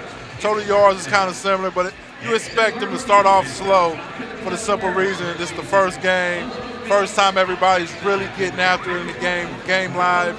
And just that it goes back to the whole connection and gelling together. So we're expecting this second half where they fix all the kinks out, they make the adjustments, and then pretty much now you're going to start seeing them getting after it. Okay, so we are going to take one more break. 14-12, Kentucky over Michigan. This is Arena Football 1, the second half starting right after the break.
Here, Arena Football 1, Barrels versus Arsenal. Kick just went up as we come back inside the arena. That kick is off the upright, so it is still live. Desmond Epps still picks it up. Now, did the kicking team over pursue? Is there a hole? Yes, there is. Can he make the tackle? One to beat. Can he get around? Has help. Will he go all the way? Yes, he will. Kentucky Barrels take the second half touchdown. Wow. What a Just play. like that, the fireworks, Dominic, absolute fireworks. Man, what a play, electrifying. Epps just made a play. I mean, it was scary hitting off the bar, and that's what you want to do as a kicker. Hit off the bar, and he just got busy. You see him, Joe helped him up, and here comes Lee. Woo! With a crack back, knocked him back, and next thing you know, touchdown. So here he goes, making one man miss, fighting through the arm tackle. That was the kicker there. And then he was all alone as his teammates made those tackles. And the thing about that kick, it hit awkwardly off the left upright, the left side of the screen, went careening back across the end zone. Oh, extra point, no good. Hate to see that, but regardless of the extra point, still a very big momentum play coming right out of half. And I said it during the return. When that ball was loose, when Epps picked it up, everybody was out of position on the kickoff team. Exactly. And when you get out of position like that, a lot of things can happen. And you just seen Epps just made a great play, cut back.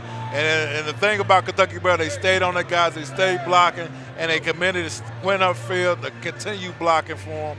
and next thing you know, here's a touchdown. Epps with a kick return, beautiful.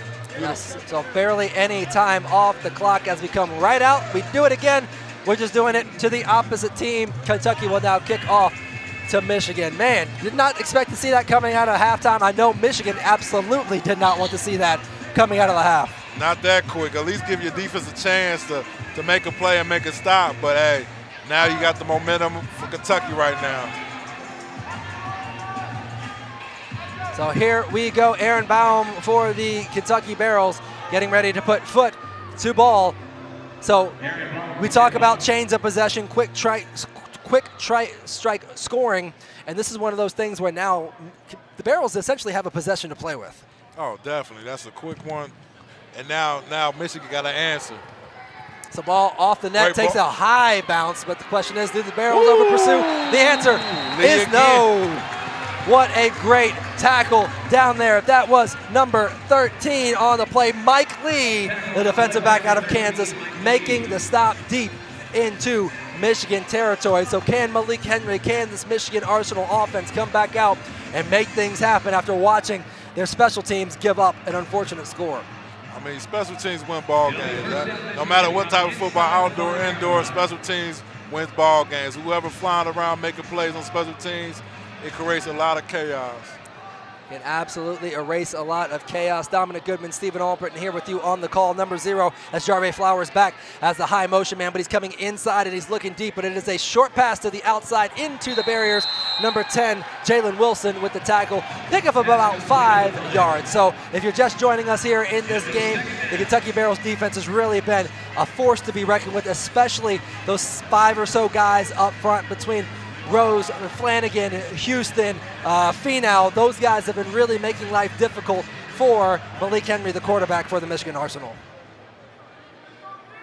So here we go, second down, about 5 to go for the first. High motion once again is Jarve Flowers. Malik Henry looking for a ball. It's essentially the same ball, just to the opposite side. Number 1, Dan Williams III with the catch. That'll be a first down for Michigan as they start to move the ball down the field. Just a quick check down, just hurry up and get it out. They play front side help, corner bailing back. So Malik did a good job just getting it out and letting his receiver pick up the yards for first down.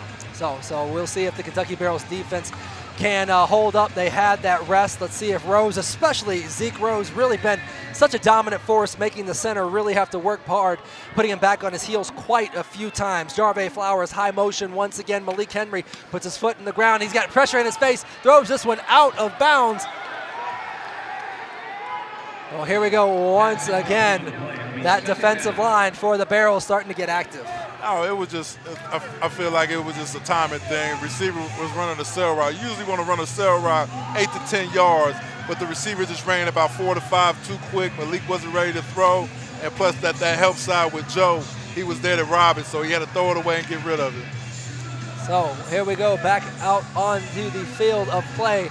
Second down now for your Michigan Arsenal. 12:20 left here. This is week 1 in Arena Football 1 as these two brand new teams to the league try to get their first win in their short history. A pass to the left. That's number 3 for the Arsenal, Drayvon Macon, getting far down the field. So a good pass and throw as Michigan starts to threaten here. They're down to about the 15-yard line. Call it 14 as they get the first down. Yeah, great job. Once again, they just taking what the defense giving them. First half, we talked about first half. They wasn't doing that. They was trying to go for deep shots. And I think they make their adjustment and say, you know what, let's just take what the defense is giving us and let's let our guys make plays. So the clock is rolling here, under 11 and a half left to go in this third quarter of this game. We are on the campus of Northern Kentucky University. Number 3, Drayvon Macon, will be the high motion all the way on the outside, but he's going to come through, stutters, goes to the inside. Here comes the pressure in the face of Malik Henry. That ball's out of bounds, but Malik Henry has spent a lot of time on the ground here in this game so far. Hey, that's what you got a line like that. You out here got Rose and Houston Jr. out here making plays, disturbing him. He was wide open, but somebody in his face, Malik couldn't make the throw. Yeah, and when this is a timing game, timing routes, just a little bit where the quarterback cannot step into his throw is going to make all the difference. Exactly, and that makes it tough. Arsenal back out on the field This is second down for the Michigan Arsenal, trying to score as they have an 8-point deficit in front of them. Macon, once again, will be your high motion as they have trips left to the right side of the field. Trips to the right side of the field. Henry finds it. It is broken up. Incomplete. That's number 10, the big DB, Jack linebacker Jalen Wilson, going up, knocking the ball away. That pass intended for Dan Williams, the third down coming. What a play there by the Jack linebacker. Oh, man. Malik tried to take a shot. Just, Wilson being that tall and lanky, it's kind of hard to throw a fade ball to somebody because he's just the same height. Jalen Wilson. So here, watch the play again. He's 6'5". He is 6'5". Dan Williams on the other time is 6'2". He's given up 3 inches to the defender as he celebrates the great pass breakup. But that's Arena Football 1 at its finest with a great defensive play. Third down for Michigan. They're going to get tight here. They need a score. They at least need to pick up a first. So here comes high motion once again. Jarve Flowers, Henry, more pressure. Toss it up. He's going to walk into the end zone. Touchdown, Michigan Arsenal. That's a tough one. They ran a sail pump, and it did a delay by Williams. Just got the Jack flew over. He just hit the second window and got the touchdown. You saw the Jack linebacker try to cover that, but the ball was thrown just behind him on the slant route from the Michigan Arsenal wide receiver. So that is 6 for the Arsenal. They have decided to go for 2, try to tie this game up. And then the Barrels will be getting the ball back soon after that. So we've got nothing but scoring coming out of the locker room from halftime. A kickoff return by the Barrels to start. Let's see if the Michigan Arsenal can cap this touchdown drive with this 2-point conversion. Henry steps, pumps the third time, lets it go. Will it come down? That is good. Head coach Sean Leota happy with what he's seeing out of his players. That's the type of response you want to see from your team. I mean, hey, once again, that could kind of change momentum right there. I mean, now we back to square one. Teams both even, both equal. Plays been made. So now let's see what Kentucky Barrel come out and do. All right, we have a brand new ball game tied at 20. This is Arena Football 1. We're taking a break. We'll see you back here on the other side.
.9:14 left in the game here. Kentucky Barrels versus Michigan Arsenal. Both of these teams inaugural games to their franchises. We're all locked up at 20. Desmond Epps back out on the field. The last time he touched the ball on a kick return he scored. We'll see if he can do that again. It's already hard enough in this game to do that. Another one off the net. Let's see if the blocks are picked up. He's got a lane. He's got a block. He's helping. No, he's not. No, he's not. Is he going to? He's still fighting for those extra yards. Hey, what a great return by Desmond Epps, making his name known here in the Arena Football 1 circles. He brings that ball out to midfield. Oh, man, Epps is electrifying. He's showing off his skills tonight, returning and receiving, man. He's an electrifying player. He really is somebody you want to get to ball to as the quick wide receiver on this team. He's a 5'8", 185 pounds out of Idaho. So Barrels with the ball. We have an injured player down on the far side that we're just seeing. We're going to try to get a number on him right now. We're going to take a break, check on this player. We're going to be back right after this.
8:57 and rolling back here in Truist Arena. We got a tie ball game, 20 apiece. Michigan Arsenal versus Kentucky Barrels.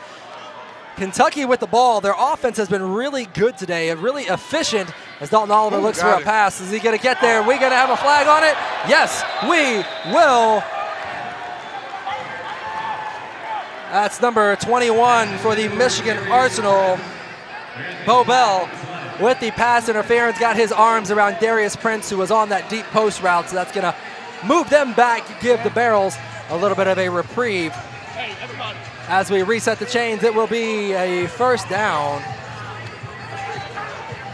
So, big penalty there, but he was running wide open. Not much he could do there to keep him from getting 6. Nothing. I mean, it was a great job. We called a range formation that get the receivers in a stack towards the wall, giving a chance for room for the wide receiver to get one-on-one coverage. If like I said, if it's one-on-one, we taking the shot. But if it's zone, now we can hit the short media routes. Okay, Dalton Oliver back under center, sends Prince on the motion off of his right side. He ran a quick dig ball, very high. No real catchable in that situation.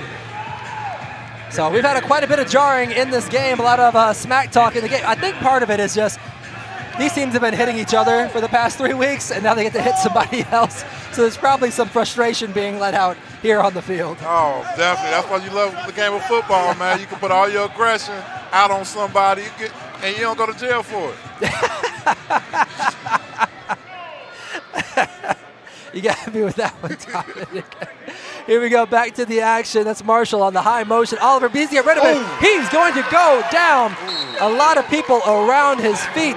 big number 69, T.R. Turner, 6'2", 330, making his presence felt on Dalton Oliver, the first time they really got some significant pressure into Oliver's face. Yeah, I mean, shoot, like, it seems like Michigan came in at halftime.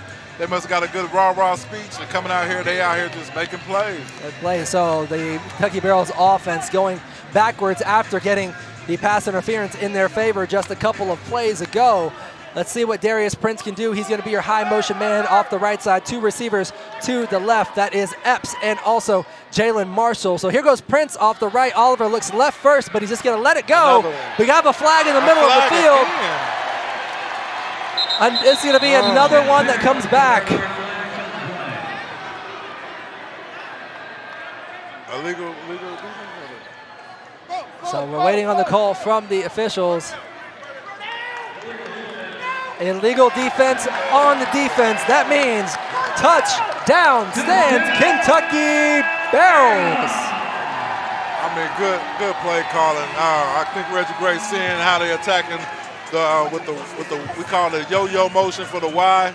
Guys getting a one-on-one matchup on the backside, and pretty much just ran the post and crossed his face.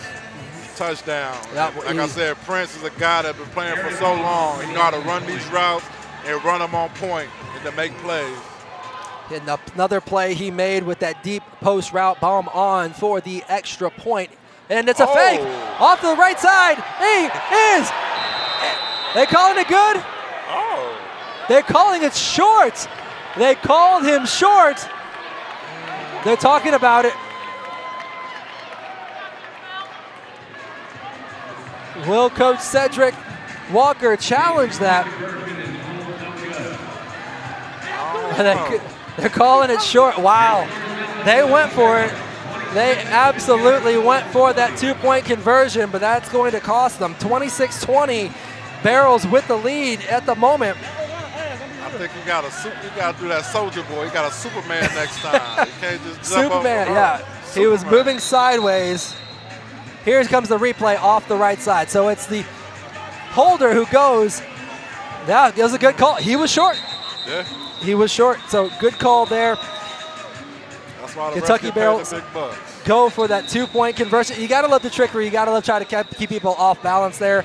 But now with only 6-point lead, a touchdown by Michigan, extra point. You guys know how the math works, so it would put them in the lead. Exactly. That's what makes this game exciting. Now you're starting to see halftime adjustments been made. Now you're going to see nonstop scoring back and forth. Back and forth we go as we have a 26-20 lead. 6:33 left. Barrels on top of the Michigan Arsenal. Back to receive right now for Michigan is number 0. That's Jarve Flowers.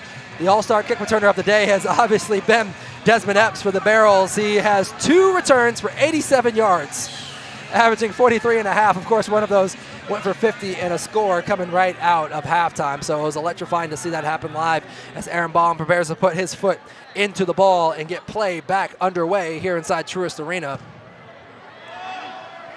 Big kick. It bounces. It is loose. Get him. Get him in the end zone. He's tackled in the end zone.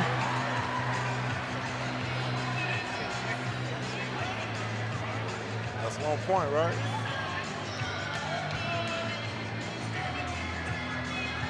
And that is a 1-point conversion for the Kentucky Barrels. Well, here's the replay. He gets caught in the corner, never gets the ball across the line. Who is that on the tackle in there? That's number 10. We've said his name multiple times tonight. The big DB, he is a jack linebacker as well. Jalen Wilson, 6'5", 210, makes his way all the way down the field, 50 yards to make that play. Man, I'm telling you, Kentucky out here flying around. Special teams changes games. Special teams win ball games, and they're showing it right there. Get 1 point, hustle down the field, get them in the end zone, get you a point. Now, it's just like they made a field goal. And we just talked about before when they missed that 2-point conversion, how that might hurt them as far as the math when you go here. They get that point back. Yep. Very next play. So back to the action. Michigan trying to get back down the field. Number 1, Dan Williams, the third on the reception down the left side. That looks like it's going to be an Arsenal first down as the clock keeps moving. 5 minutes and 30 seconds left here in this third quarter. We're having fun here. This is Arena Football 1. We said it at the top of the broadcast. These are two brand new teams to this league.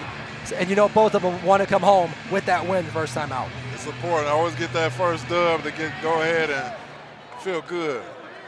Malik Henry under center, sends his high motion inside. We have a play blown dead. Looks like it will be a false start. On the offense, they will be moving back. So the penalty situation just before that, Michigan 4 for 25, now 5 for 30. Kentucky has 9 penalties for 67 so far. So early in the season, you're going to see things like that happen. Yeah, you know, there's little kinky things you just got to fix. You know, they're going to go back on, watch film, and look at the stat sheets and see, like, if they lose this game, they can go back to the penalties. Well, we're going to keep things moving here as the Michigan Arsenal break the huddle, looking to, at the very least, tie this game up. If they can get the ball down the field. They had a fumble earlier. They also had a couple penalties called back. Quick pop pass, bubble screen. Good pursuit. Ball is be short of the first down just by a touch. That is Grissom on the catch from Malik Henry, quarterbacking the Michigan Arsenal. So at this point in the game, what are you telling your team? I mean, there's obviously a quarter and change left to go, but we're in that mode where a mistake could really put you in a very serious situation. Just telling guys, keep your composure, stay focused, stay locked in, and make plays. When it comes your way, make the play.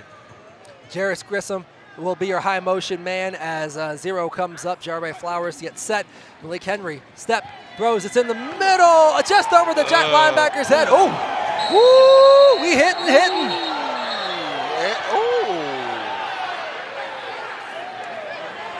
Hit it with a blammer.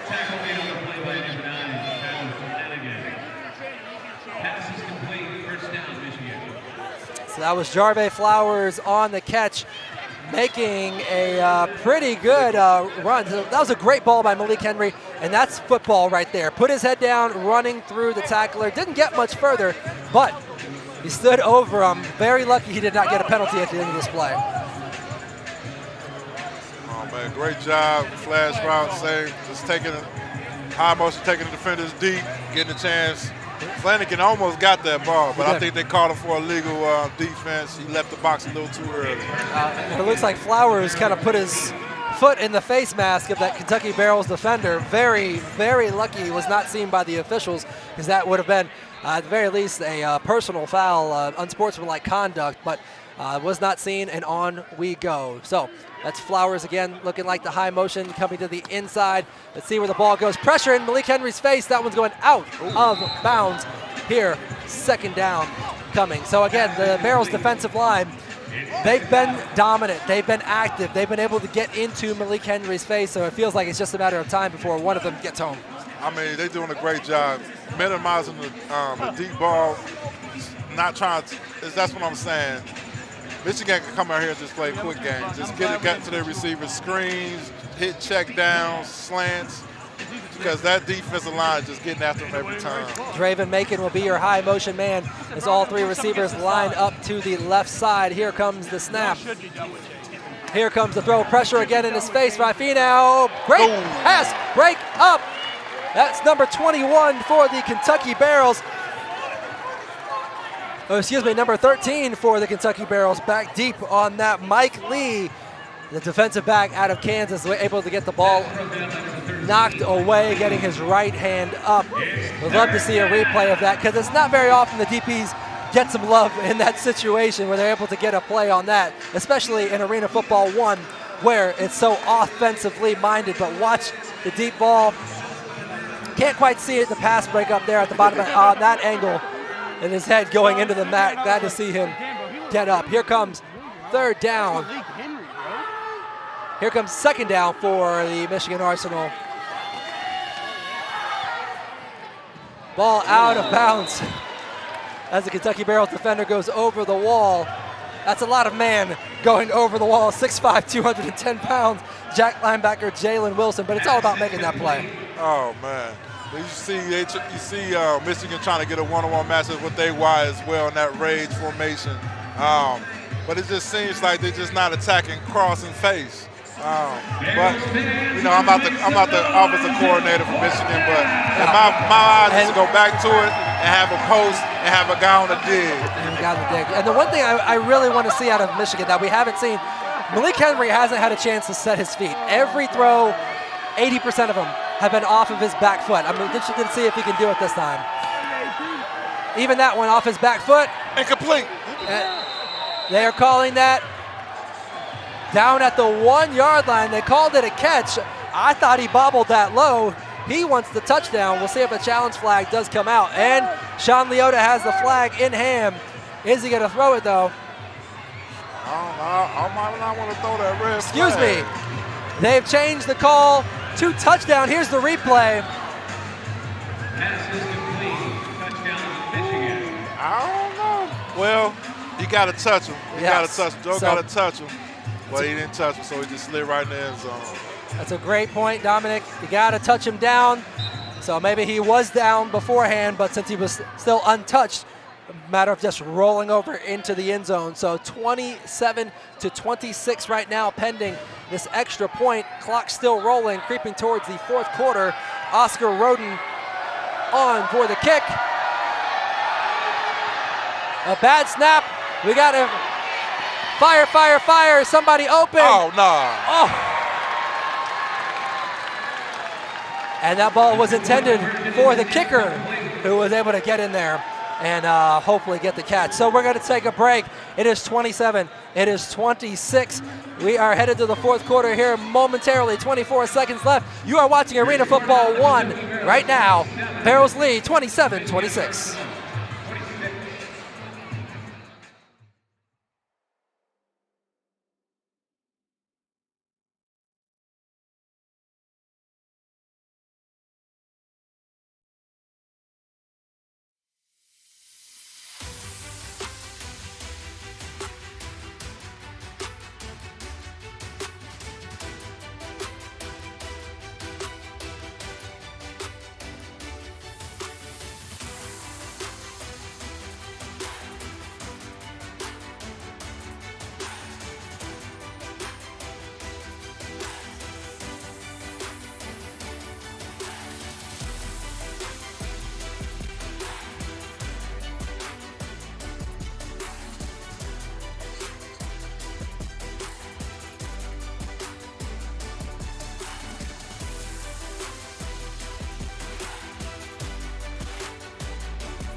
Right back at Truist Arena, where we have a very tight ball game.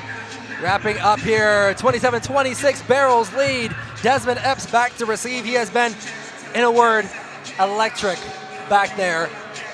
So this is one thing the Michigan Arsenal will have to be very careful that they all stay in their lanes and not let him get loose. Exactly. Epps he's showing he's prime time. He can make a play at any given moment.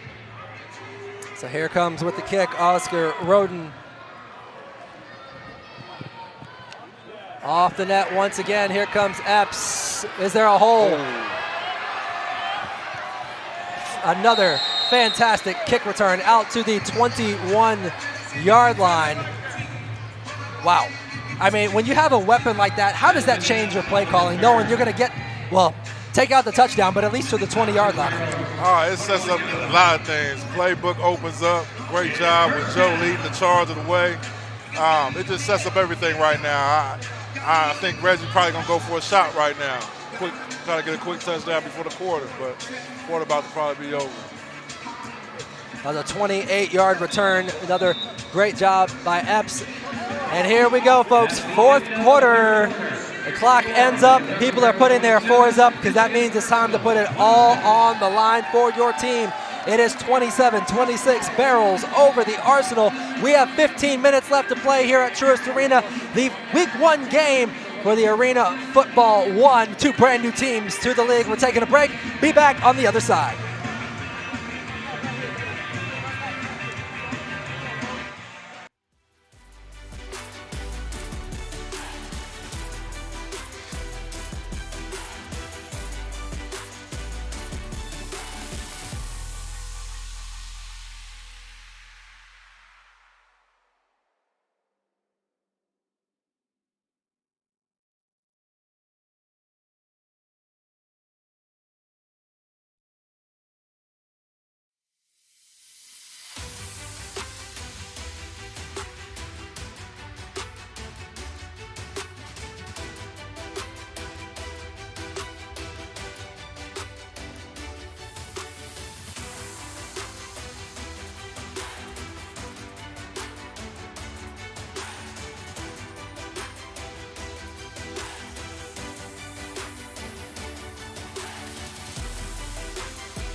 And 15 yards and a score. Back on offense now. Dalton Oliver looking up. He has Jarius Prince wide open. Oh, thought he was able to break that spin move, but he was brought down after a nice gain of about 17. But we have a face mask coming back. The question is, who is it on? Offense. We are bringing that ball back after the personal foul face mask. So a big game turning into a big loss all in the same play. I mean, that's been the story of the game. The flags. It's been kind of holding offenses back right now. Everything been smooth with Kentucky Barrels offense. It's just the penalty. If they eliminate the penalties, it'll be a lot more scoring going on.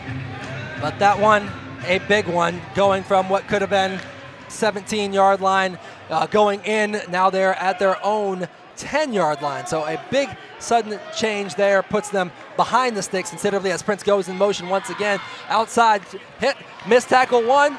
Epps brought down for a gain of about 5 yards there. So 14 minutes left. What do you tell your team? How do you finish this game off with a W? You got to finish strong. Got to capitalize on opportunities. Got to eliminate the penalties. And on defense, telling your defense, we got to make a turnover. Got to make a play because it's a one-point game. So right now, everything counts. Every possession, every play. So you got to capitalize on everything. Barrels back out on the field. Jalen Marshall off to the left, as well as number 3 is Desmond Epps. Let's see what happens here as Prince goes in motion with the clear out. No, he wants him open. He wants it all. The ball too far out of reach. Oh, Darius Prince running wide open. You don't get many of those balls where you just all day long have the entire field. Man, once again, they exposing the one-on-one matchup. Prince got him with a good corner rock, got him with that bop, and just overthrew him just a little bit. So here's the replay as he goes up in the air. I think Dalton Oliver was saying that he got his arm hit as he was trying to release the ball, so just giving it a little, the touch he needed wasn't able to be put on it, unfortunately, but that's one of those plays the entire team will want back. Oh, man, had the DB touching earth, you know.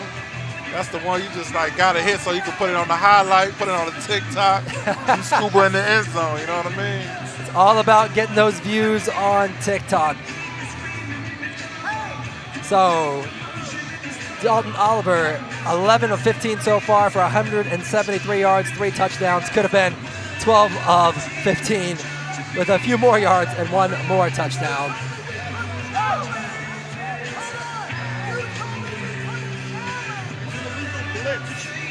So we have illegal blitzes you can. We have a review on the play right now as you see the officials come over to check out the screen. They're looking at an illegal blitz.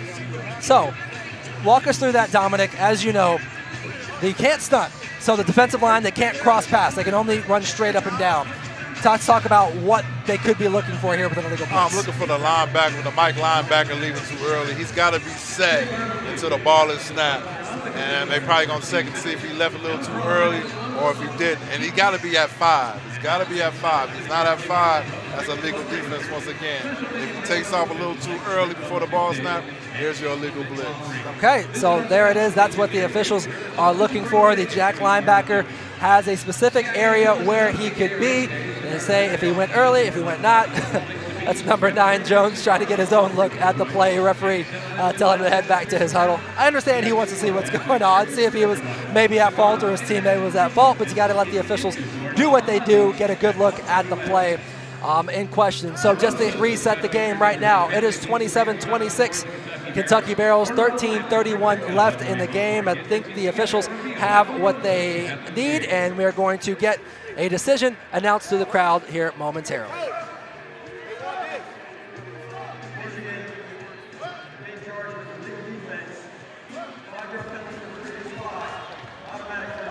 So that is the play. They did find that Michigan was in error of the rule, so that will be a 5-yard penalty and an automatic first down for the Barrels. Not going to call it so much of a bailout, but really it really is. I mean, they were going backwards and they missed that touchdown pass. It all works out. It all works out. So third down efficiency right now so huge in this game. Barrels 100% on the day, 2 for 2. Michigan on the other side 3 for 8. So that's one of those things that Coach Leota is going to have a talk with his team about when they're able to get film, whether or not they win this game or not. Like, guys, we got to be better on third down. Got to be efficient. Got to be efficient. So back to the action on the field. That's number 3 for the Barrels. Coming in high motion right now, Desmond Epps, another deep ball. They're going to call legal blitz again. So that ball almost picked off, but looking back, the flag on the play.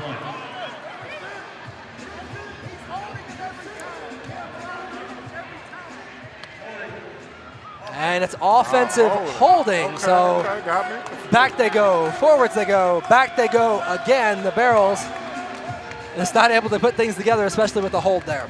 Yeah, you know, like I said before, the penalties, it's going to kill you. And that's, you expect that in the first week. You know, everybody getting used to the rules, getting used to playing this game.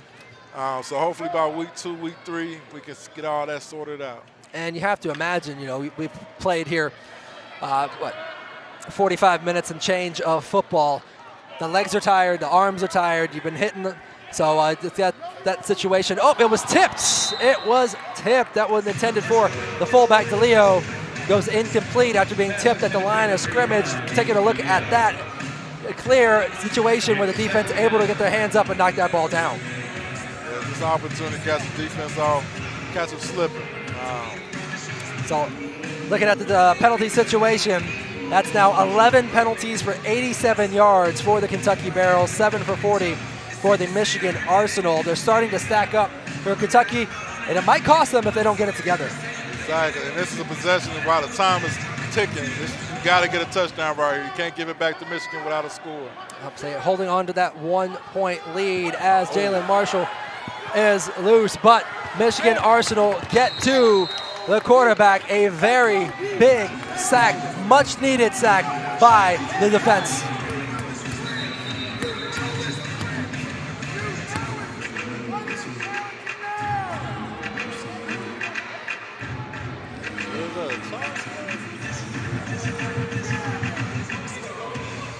So a lot of hands on hips. I'm seeing just about every athlete out there having their hands on their hips. They're getting tired, but they're still making plays when it counts. I mean, it seems like Michigan's coach is going at it right now, not seeing eye to eye.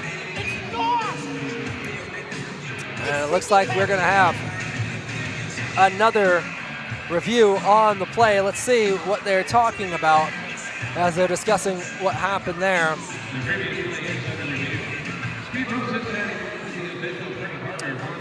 So taking you through some of the stats as we wait for a decision. First down, Michigan with the advantage, 14-9.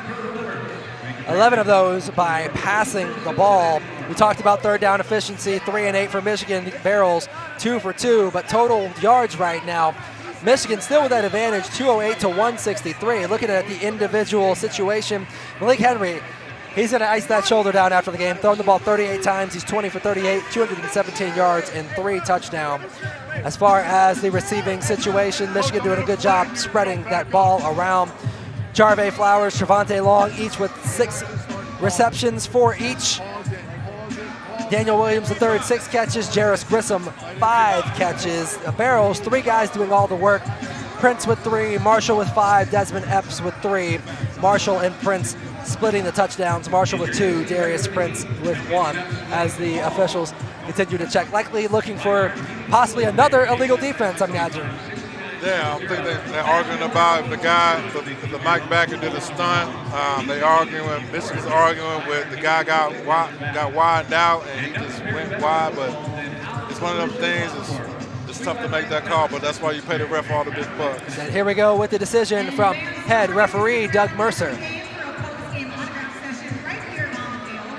Our staff is going to be getting the field ready, and you're going to be looking onto the field and So it is a penalty. It'll be a 5-yard penalty. 1st and 10 for the Barrels. So again, a situation where they missed a couple deep balls, got a penalty, got bailed out, moving backwards again, moving backwards after a personal foul. They got that penalty.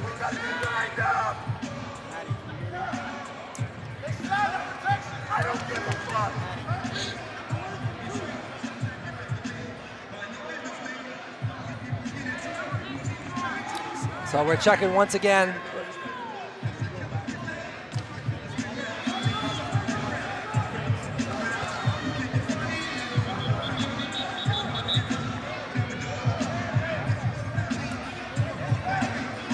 So the referee's asking to go back to the previous play, checking one more thing.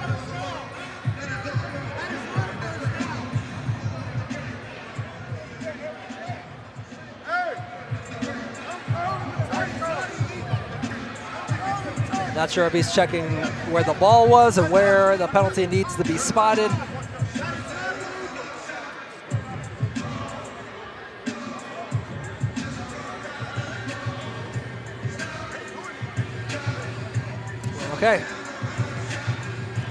Okay, so he was checking the spot of the ball. So now we can get back to play. 11:55 on the clock. The ball will snap and we'll be rolling once again. Darius Prince back will be the high motion man.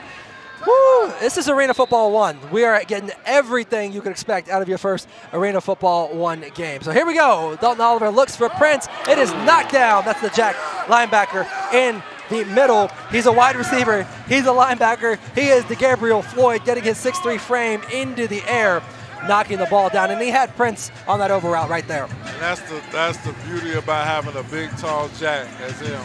He can get up, makes it hard for the quarterback to throw over top of him. You can see right there, he just jumped up and made a play. So Dalton Oliver with that ball had his man, just couldn't put the touch needed on it. So here we go. Once again, Jalen Marshall, the motion man this time. Flag on the play. Is it a free play, though? They're calling it incomplete.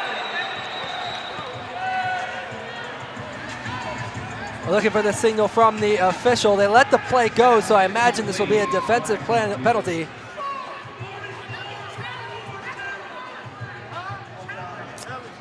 Offsides on the defense, so somebody tried to get an early start.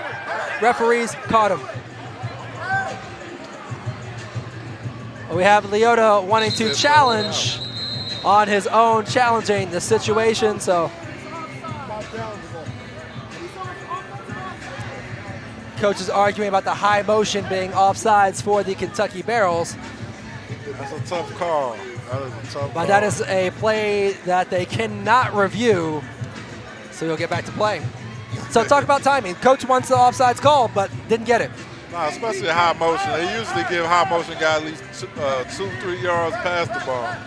But 2 or 3 yards. Woo! Hey man. Okay. I seen it happen. You just like you call No, it, you screaming. what you're telling me is you've done it once or twice. Yeah, I did. You don't got a lot of kicking, man. You don't. All right, let's get back to it. Darius Prince once again, that high motion right there. Quick pass to the outside. Jalen Marshall slips. But will they give him the first down is the question. Yes, they will. That's a Barrels first down. So let's talk strategy here. Obviously, we know Arena Football 1, the clock keeps moving until we get to that 1 minute stoppage point. Is this a point where you take not your foot off the gas, but you at least take your time getting in the line of scrimmage? Bleed the clock a little bit, or are we still too early? You still play ball, still got to score, make plays. You don't want to change the air because this is a game, a turnover can happen just like that.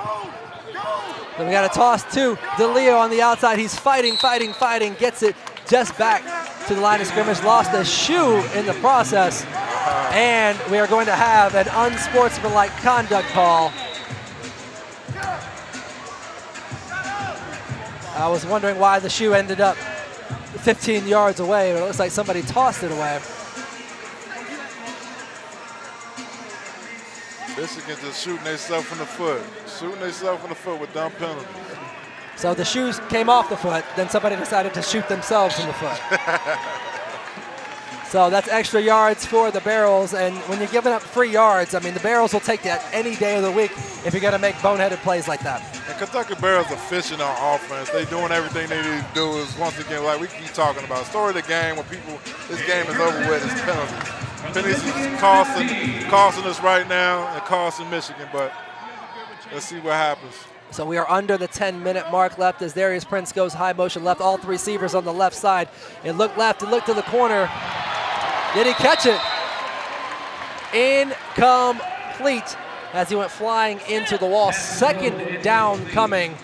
So, Dominic, give it to me straight. What does it feel like to go full speed into those walls? I mean, they undefeated. The wall's always undefeated. You know, you just got to embrace it, take it, and just say, oh, well. Oh, well. So, and how do you train for that? We talked about it earlier in the game. You know, a lot of these kids come straight out of college, choose to go the Arena Football 1 route. How do you tell them, yeah, that wall's there and it's not going to move? You can't think about it, because if you think about it, that's when you drop the ball and you do dumb stuff. So, high motion was Darius Prince. Hold. And they do have some flags in the backfield.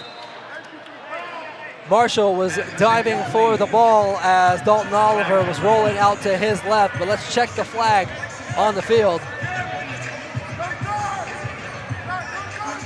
Barrels offensive lineman number 56 there, Terrence Ames Jr. arguing his case, but there will be a holding call on him. They will be moving backwards, second down remaining. So it's a situation, 9 minutes left. Everybody's tired, so is it an excuse? Yes, but when everybody's in the same boat, you can't lean on that. And that's what it comes to. I mean, fourth quarter, you got to. That's why you work out in the off season. That's why you do training camp to get yourself prepared for this moment. So we're going to see what Kentucky Barrel does, and Michigan got to make a stop. There's just 8 minutes left, and time is ticking. Time is ticking. Jalen Marshall will be the high motion man off the left side. Darius Prince right in front of the broadcast booth. One step. Oh, caught it.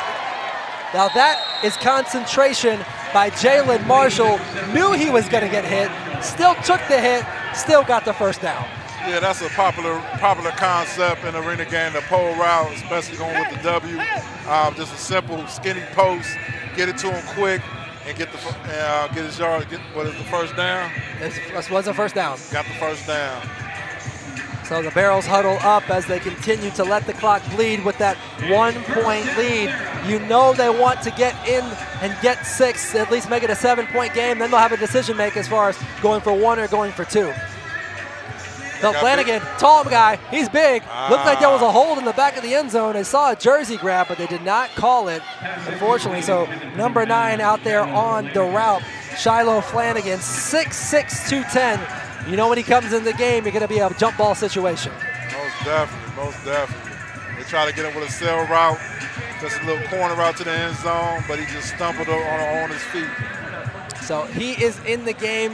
Jalen Marshall, Darius Prince also in, Flanagan in. That means Desmond Epps taking a seat for the moment as the Barrels are on the 13-yard line heading in. So we got a stack far left as Prince comes inside, high motion. Lots of confusion on that play. Darius Prince looked like he wasn't expecting the ball in that situation. No, it came out quick. They went for, we call it an option route by the wide by Prince. And they had to help with the safety, so they just went for a check down. So that's a turnover on downs. A huge stop by the Michigan Arsenal. We're taking a break. Coming back 7-14 on the other side.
So after all of that, that was an 11-play, 12-yard drive that ended in a turnover on downs. The Barrels taking 8 minutes off the clock.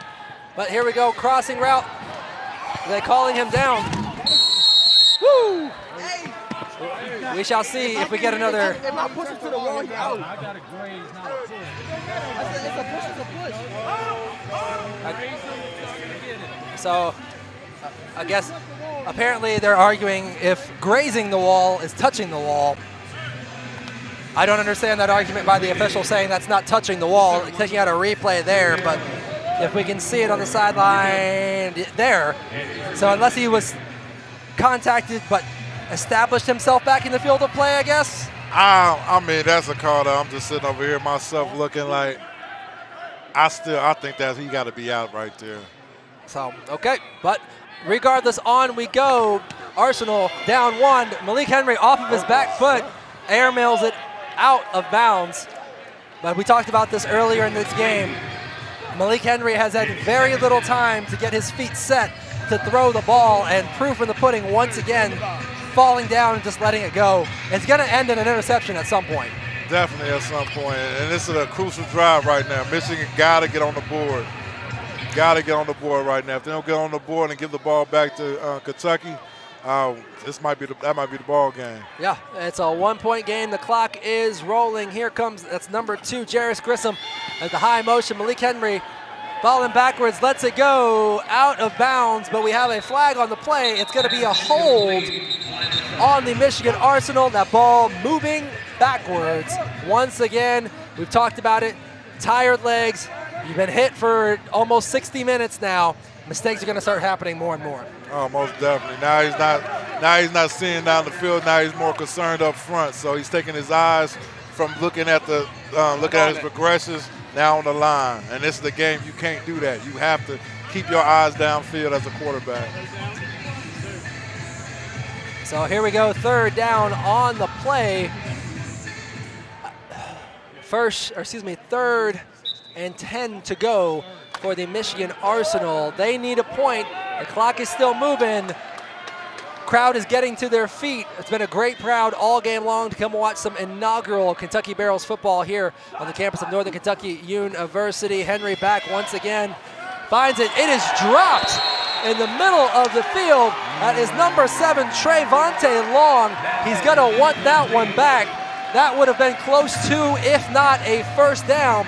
It is 4th down for the Michigan Arsenal. Heard them footsteps. So it looks like head coach Sean Leota wants to challenge something. Nah, bro. Here we're looking at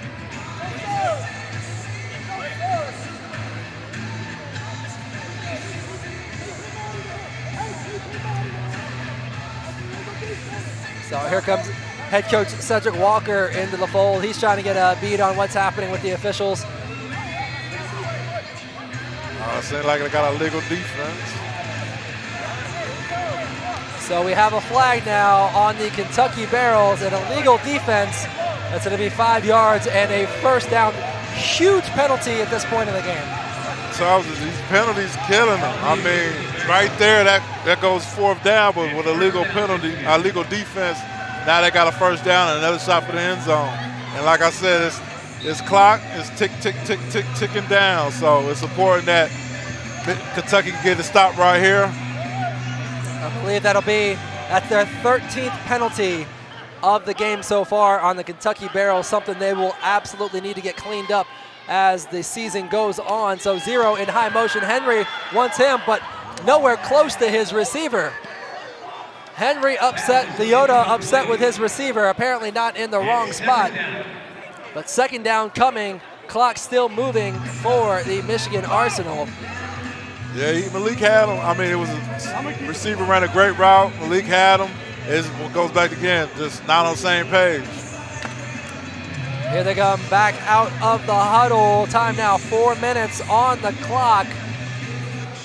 Let's see who goes in high motion. Grissom, number 2, will be it. So they have 3 wide receivers to the right side. Step. Man in his face. He just lets it go out of bounds. Great catch by, looks like probably a student over there, but that's going to bring up 3rd down. Malik Henry picking himself up off the ground with a little bit of a limp. Shoulder pad out of the jersey. He has been hounded by this Kentucky Barrels defensive line. Man, I don't know what's going on. It seems like Michigan O-line playing a game of Olay because my man Malik out here must have not gave him some milk and cookies or something, but God, dog, Kentucky getting after it. Those lookout blocks where the offensive line lets him go and yells, "Look out," to his quarterback. Here we go. It is 4th down. Arsenal need this. Henry drops back. Looks like there was a face mask there. Missed. Good deep. Incomplete on the play. Huge play by the defensive back there.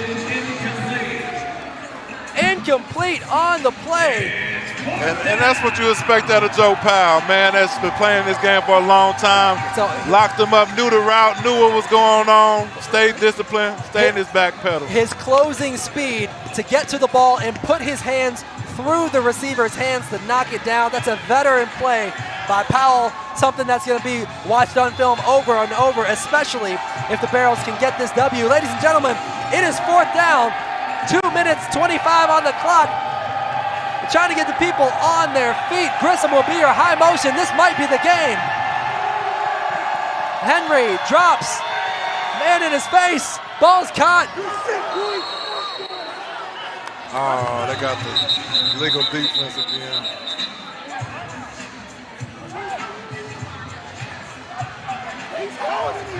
We got a flag on the play.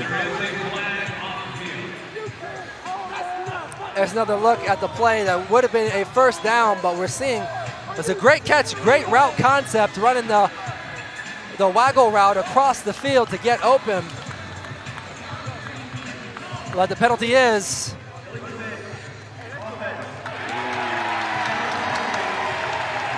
we're in a repeat 4th down as we walk off 5 yards. Leota wants to challenge that. He's got the flag in his hands. So we'll see if actually. Oh, snap.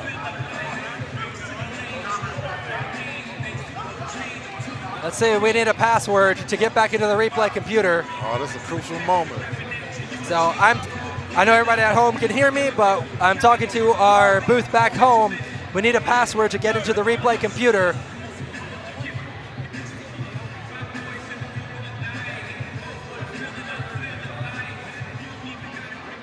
Trying to get a password into the replay computer. So I'm talking back to our booth. We're going to take a TV timeout, and when we come back, we'll have more on the replay.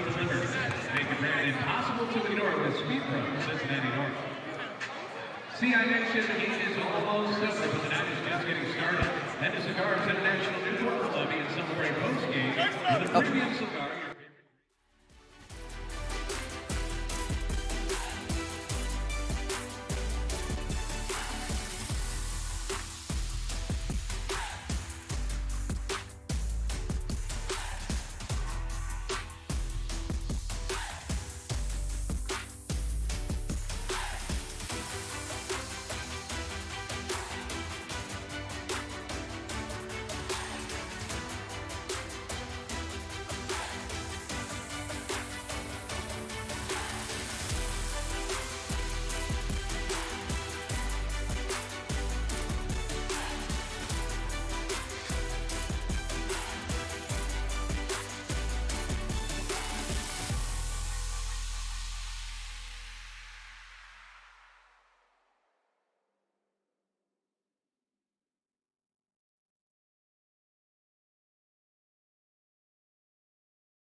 All right, we are still in a holding pattern here at Truist Arena, a challenge on the play. The left side of your screen, a great pass breakup by Joe Powell of the Kentucky Barrels.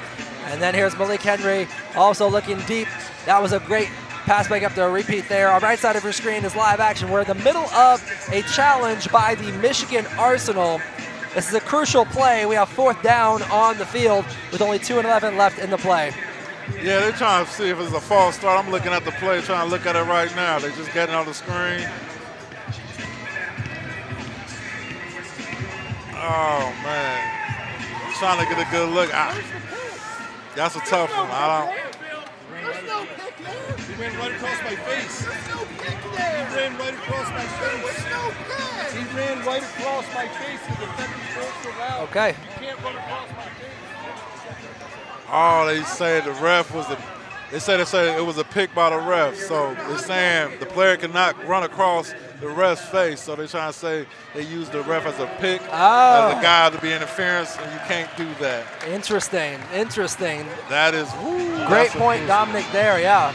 Not using the official as a pick play.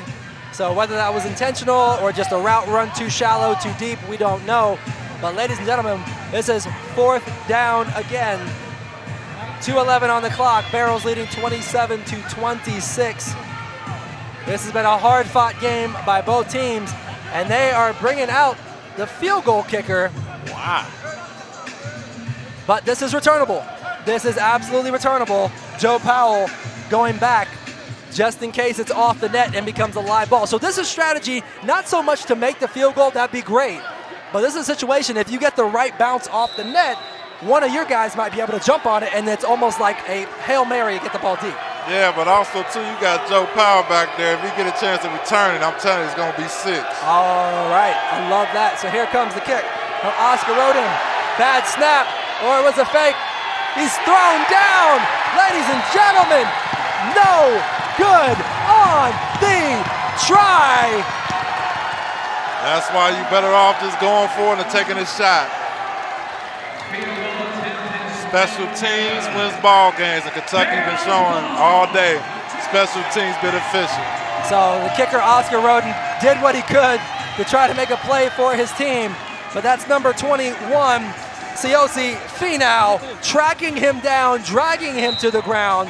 1:52 left and only 6 yards away from a score for the Kentucky Barrels. Huge play. So right now, Michigan's better off just letting Kentucky score a touchdown right here. But I think Coach Reggie Gray probably gonna try to run the ball, just down it to make them just say timeouts. But if I'm Michigan, you just might as well let them get a touchdown so you get into the possession. Okay, so this is keep an eye on Vince DeLeo in the backfield, 35. Oh, so he's gonna want it. He wants points. Look out, Oliver. Oh my goodness gracious, he took a shot. It's incomplete on the play, but they're going to call roughing the passer as he came through and planted Dalton Oliver. Get a replay of that. He is picking himself off the ground. And I think Coach Reggie Gray wanted him to take a knee. Just go down, just let the clock keep rolling. Well, you got to go forward. You got to get a yard forward to get the clock continue going. So it's not just run to the side or run back 2 yards. You have to make an attempt and gain yards to do that. So yes, if you saw there right at the bottom right of your screen, Dalton Oliver taking a shot, he'll be feeling that one. So far, no scoring in the fourth quarter. The last point scored was 6:09 left in the third quarter. That was a Malik Henry touchdown pass to Jarius Grissom, and they missed that extra point, leading us to this 27-26 score. So kind of an anomaly in Arena Football 1 to not score there, but here's that handoff. That's number 17, Jalen Marshall. So if he doesn't get a gain, the clock stops. And that's exactly what happened. The officials ruled that he did not go forward, did not gain yards. So it will now be 3rd down with the clock stopped at 59 seconds.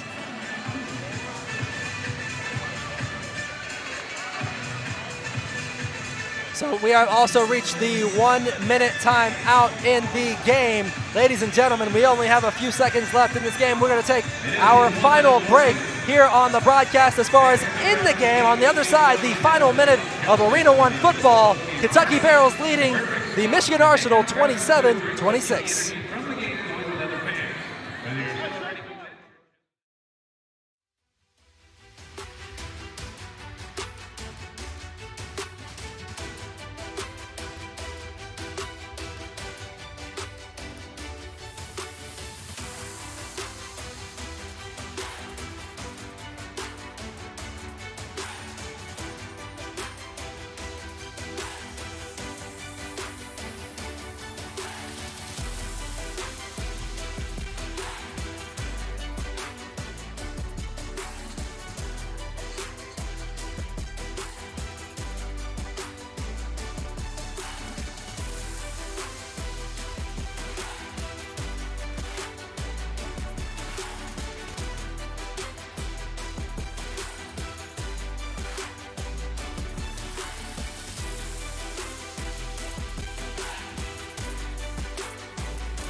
Back here, Truist Arena. The Barrels coming out, 59 seconds there on the 3-yard line. 3rd down right now. They need a score to really put pressure on Michigan. And it's a toss to the outside. Is he going to get there? Yes, he will. Vince DeLeo in for 6. At some point, you just got to put your head down, go get the yards, go get the score. Exactly. That's all you need to do. But it goes back to, it kind of works for Michigan. Get them to score. Now you got 54 seconds to play with, and it's now coach got to make a decision. Should he go for 1 or go for 2 to seal the game? It's a huge decision that he has to make, and he is keeping he's sending the special teams out there. They're going to kick this one.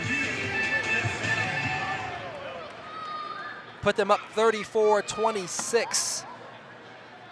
So they have the 7-point lead. Hopefully to take an 8-point lead. Or excuse me, 9-point lead. That's how math works. Got to add it up the right way. There it is, up and through. 8-point lead for the Kentucky Barrels. 54 seconds left in this game. We're going to stay here on the broadcast. We are having so much fun in week 1 of Arena Football 1. The Kentucky Barrels, the Michigan Arsenal, 2 teams brand new to the league. And they're hoping to put their stamp on this league and on this game as they start their quest for a championship season. Arena Football back here in Greater Cincinnati. So Dominic, it's all on the defense now to get another stop. They've had, I believe, 2 turnovers on down for this team, but they could just as easily put one off the net and recover it. We got a lot of options on the table here. A lot of things can happen. The way Kentucky is playing on special teams is phenomenal. They could go down here, possibly tackle them in the end zone, get another point to really seal the game. But Kentucky just playing lights out, especially defense, all cylinders, from rushing the quarterback, secondary making plays when necessary. I mean, I don't see Michigan really coming down here scoring. Okay, so if this ball does not make it out of the end zone and the Arsenal are tackled in that end zone, 1 point goes back to the Barrels. It's already happened once. Let's see if they can do it again. That one looks like it's going to go. It's off the wall, and he is out of the end zone, but let's see where he can get to. That ball, it comes out to the 12-yard line with 47 seconds left. So this comes down to the final possession for the Michigan Arsenal, down 26, Barrels with 34. It's an 8-point game. Here's another look at the return off the net. Able to pick that one up, get himself a couple yards before being forced into the net, or the wall right there on the sideline. So on the field right now for the Barrels, I want to say a name out loud, Zeke Rose, the 6'3", 330-pound nose tackle out of West Virginia. He's made a name for himself during this game. Expect him to be in the backfield on top of Malik Henry, 2 in high motion. He falls down on the plate, but there's also a flag. They're calling offsides on the Kentucky Barrels. Another penalty for them. They're really racking up. Hopefully we can see a replay of that as we replay first down. But that's a free 5 yards that the Barrels gave up to the Michigan Arsenal. Not what you want to do with only 45 seconds left of the clock. I mean, it's tough. I mean, we talk about this the whole game, the flags, the penalty. You don't want to give Michigan a chance to get the ball up to midfield where they got opportunities to take shots. And it's a situation where Kentucky got to make a stop. You don't want to give them a chance or opportunity to be in this game. Yes, this game's very much in reach. 6 points plus a 2-point conversion, and that's that. Here comes Trevante Long in high motion towards the inside. 3 wide receivers to the left side. Malik Henry throwing off his back foot again. He's going to get to the 24-yard line, the positive side of the field. First down for the Michigan Arsenal as the chains reset once again. First down for the Arsenal. But just look for Michigan to keep taking short shots, hitting the short throws, just to keep managing this game. Because you also don't want to give Kentucky an opportunity when you score to come back and have opportunity to score again. Absolutely not. First down here for the Michigan Arsenal. Number 2, Jarris Grissom will be the high motion. They need 6. They need 2 after that. Here comes the ball. Incomplete. Who's that on the coverage? None other than Joe Powell. We talked about him so many times in this game. GP, he's a guy that's gonna call. He's the vet. He's the heart of the defense. He's a guy that's gonna be there and make those plays when it's time to be made. And he's doing it right now. He's showing his clutchness and he's showing why he's the man rocking number 1. Second down now and 10 for the Michigan Arsenal. Malik Henry has thrown the ball more than 40 times today, thrown a few touchdown passes, and he needs another one here if he wants to walk out of Northern Kentucky with a victory. Here comes number 7, Javante Long with the high motion. Henry plants with people in his face. Good catch. Tackle made in the middle of the field. It's going to be 3rd down, and we have a timeout on the field by the Michigan Arsenal, trying to preserve some time. 33 ticks left. Dominic. I think it's 3rd down. 3rd down now. What's your play call here? What is your play call? Just try to get something at the sticks. You don't gotta get something deep, but it's one of them situations right now. I'm thinking, try to see if you can get a shot, send your high motion for a post or a corner, see if you can get that. But if not, try the intermediate route, get it out quick. Okay.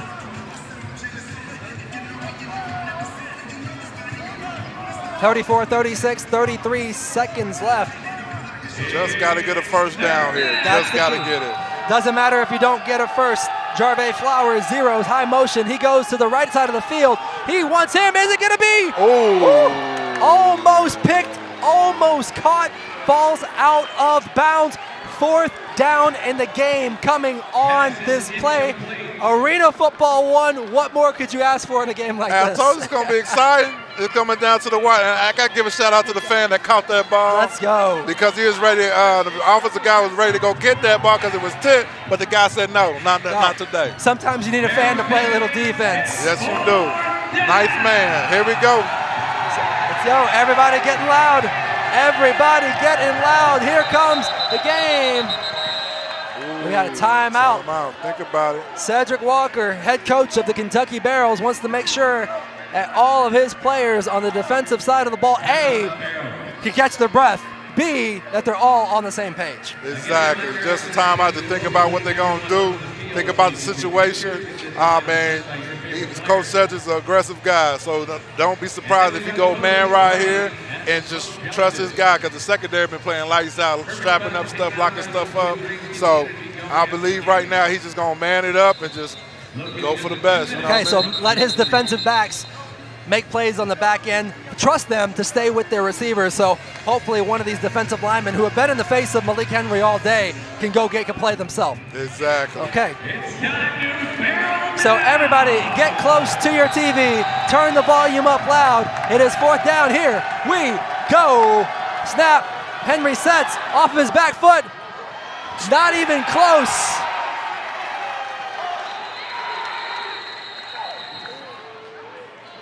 Incomplete pass.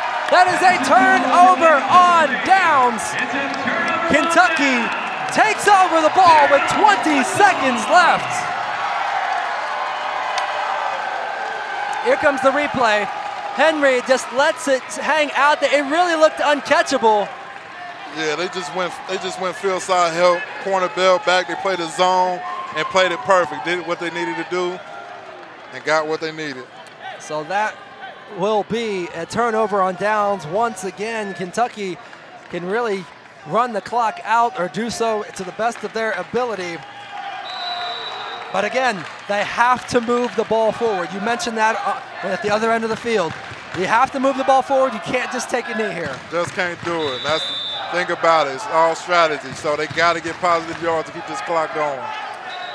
So we have a timeout by the Michigan Arsenal. He throwing another red flag?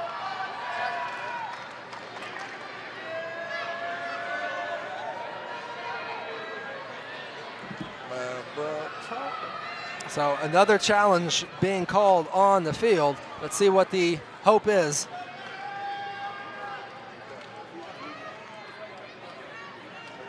All right, officials taking another look at the previous play.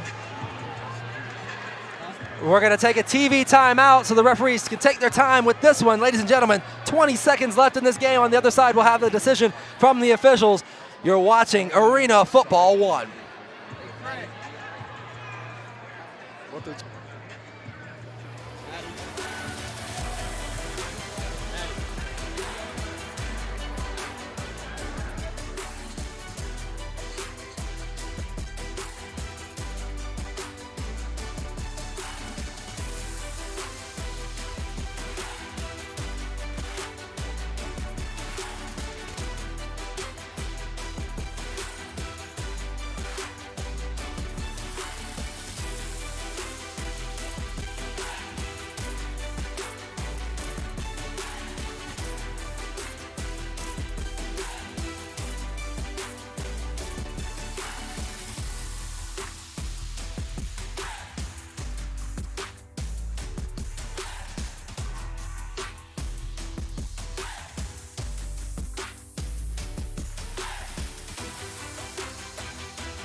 Welcome back to Truist Arena. The challenge unsuccessful by the Michigan Arsenal. They were looking for an illegal defense. Jack, linebacker, out of the box. The referees took a long look at it, wanted to make sure they got it right. They said no. So the ball goes back over to the Kentucky Barrels. They have to move the ball forward. They can keep the clock moving. They go into a quarterback sneak, and the ball click. The clock keeps on going. Oliver picking up about 2-3 yards, and now we got a little extra on the table. Guys in their feelings, but it's a hard-fought game. I love the passion out here. I like the competitiveness, but at the end of the day, we all brothers. We all fight for the same goal, man. And that will be the game in the books. The Kentucky Barrels, in their first season in Arena Football 1, they get the victory, 34-26, a final score in front of these home crowd fans. The handshakes, the high fives, the respect. Dominic, you've been in the middle of these scrums. It gets very tough to play these games. You're going to the wall, you're hitting each other, but then once the clock hits zeros, you got to love to see the brotherhood out here of football players. And that's the beautiful thing about this. We all have the same goal. We all play college ball with each other or against each other. But we all here to play a game that we love to play since we was kids. So it's good to see these guys dapping it up after a game. Win, lose, or draw, we still brothers and we still family. Yes, it was a hard-fought game by both teams here. We're going to try to get the head coach, Cedric Walker, over here to the broadcast booth in a couple minutes, talk to him about his first win for the Barrels. This is a great situation here. It's tough to start brand new teams. It's tough to get people to come out. We had a great crowd in this game, but the Barrels were able to get a good crowd out here and show them a good game too. Exactly. I mean, it was a good atmosphere for the first game. Good showing, good excitement, and this is what arena football is about: bringing that excitement at all times, and bringing that competitiveness and a family-friendly game. Yeah, absolutely. Let's talk a little bit about the stats. Starting quarterback for the Barrels, Dalton Oliver, goes 13 of 22 for 190 yards and 3 scores. The wide receivers for the Barrels also having a great game as well. Darius Prince, he caught 3 balls, 1 for a score. Jalen Marshall, kind of the star of the receivers, caught 7 balls for 110 yards, 2 touchdowns. Desmond Epps making his play and his name known, not only catching the ball, but also in the return game. He had 3 catches for 37 yards, but when you go look at the return game and what he was able to do, how about this? 3 returns, 115 yards, and a score. Game-changing score coming right out of half. Yeah, the biggest thing about this game was special teams. I mean, special teams made a big impact in this game. Get 1 point safeties, breaking off for touchdowns, getting 6, and just coming down relentlessly, putting Michigan in bad field position. So we're trying to get Coach Cedric Walker's attention to get over here and talk to us for a minute, if you wouldn't mind giving us a few minutes to talk about his first win. We'll see if we can get him over. He's talking to, I imagine, as a former player, because you mentioned it. This is a brotherhood. Half these guys have played for other teams, against each other, with each other. So there's a lot of like, hey, man, we were texting all week, and now we got to hit each other. Yeah, and that's the beautiful part about this game, man. So a big win for the Barrels, bringing Arena Football 1 right back here to Greater Cincinnati. A lot of hugs and handshakes going around.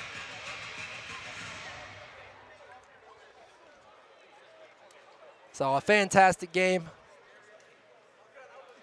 So Coach Cedric Walker, he's taking his time. He's enjoying his time out there, enjoying the victory, especially talking to some guys who used to play with him. So what was your big takeaway? Because we saw, I think personally, the defensive line for the Kentucky Barrels was what really made the difference, because Malik Henry had very little time to set his feet. I mean, when you got a rushing attack like that, it kills the momentum in any game, indoor or outdoor.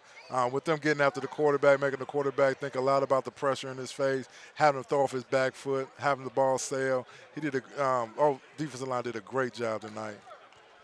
Let me see if I can get Coach Cedric's attention. Coach Cedric. We're going to get him over here to the broadcast. Let's see if we can get him mic'd up over here. Coach, we're going to try to talk to you for a minute real quick. Actually, Dominic, I'm going to have you give your headset to him. Coach,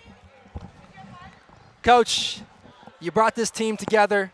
It's the inaugural season for the Kentucky Barrels. You got this team out here to get their first victory. First thoughts, how are you feeling about this? We didn't play well. Spoken like a true head coach. I love it. We didn't play well. I think we left a lot of plays out there. I mean, you can also tell we're a new team. But a lot of mental busts. We left, I know we had them in 4th down 4 times, and we left them off the hook. So it's hard to win, but that was an ugly win, but we got a long way to go. A long way to go. Yeah. So what's the message to the team in the locker room? Yes, you're going to congratulate them on victory 1, but I'm guessing work starts again next practice? Oh, yeah. Enjoy this. You got 24. D. Good knows about it. You got 24, and we're right back at it. But we're going to look at the film, make some adjustments. And we always talk about the first, your first impression, and I don't think our first impression was good enough. So it all starts with me as the head coach, so we're going to get that changed. Coach, we appreciate you taking two seconds to talk to us. Congrats on the win. I know you're going to enjoy it, but I know you got a long way to go, and you're going to get this team right. We appreciate you. Take care, Coach. Hey, we appreciate both of y'all, man, making us look good. I'll let Dominic make us look good. We appreciate you, Coach. We'll see you next week. All right, we're going to wrap up this broadcast here. This is Truist Arena on the campus of Northern Kentucky University. Arena Football 1 is back in Greater Cincinnati. That's Dominic Goodman. I'm Stephen Albritton. It's a 34-26 win. Kentucky Barrels beating the Michigan Arsenal. We'll see you right back here next week.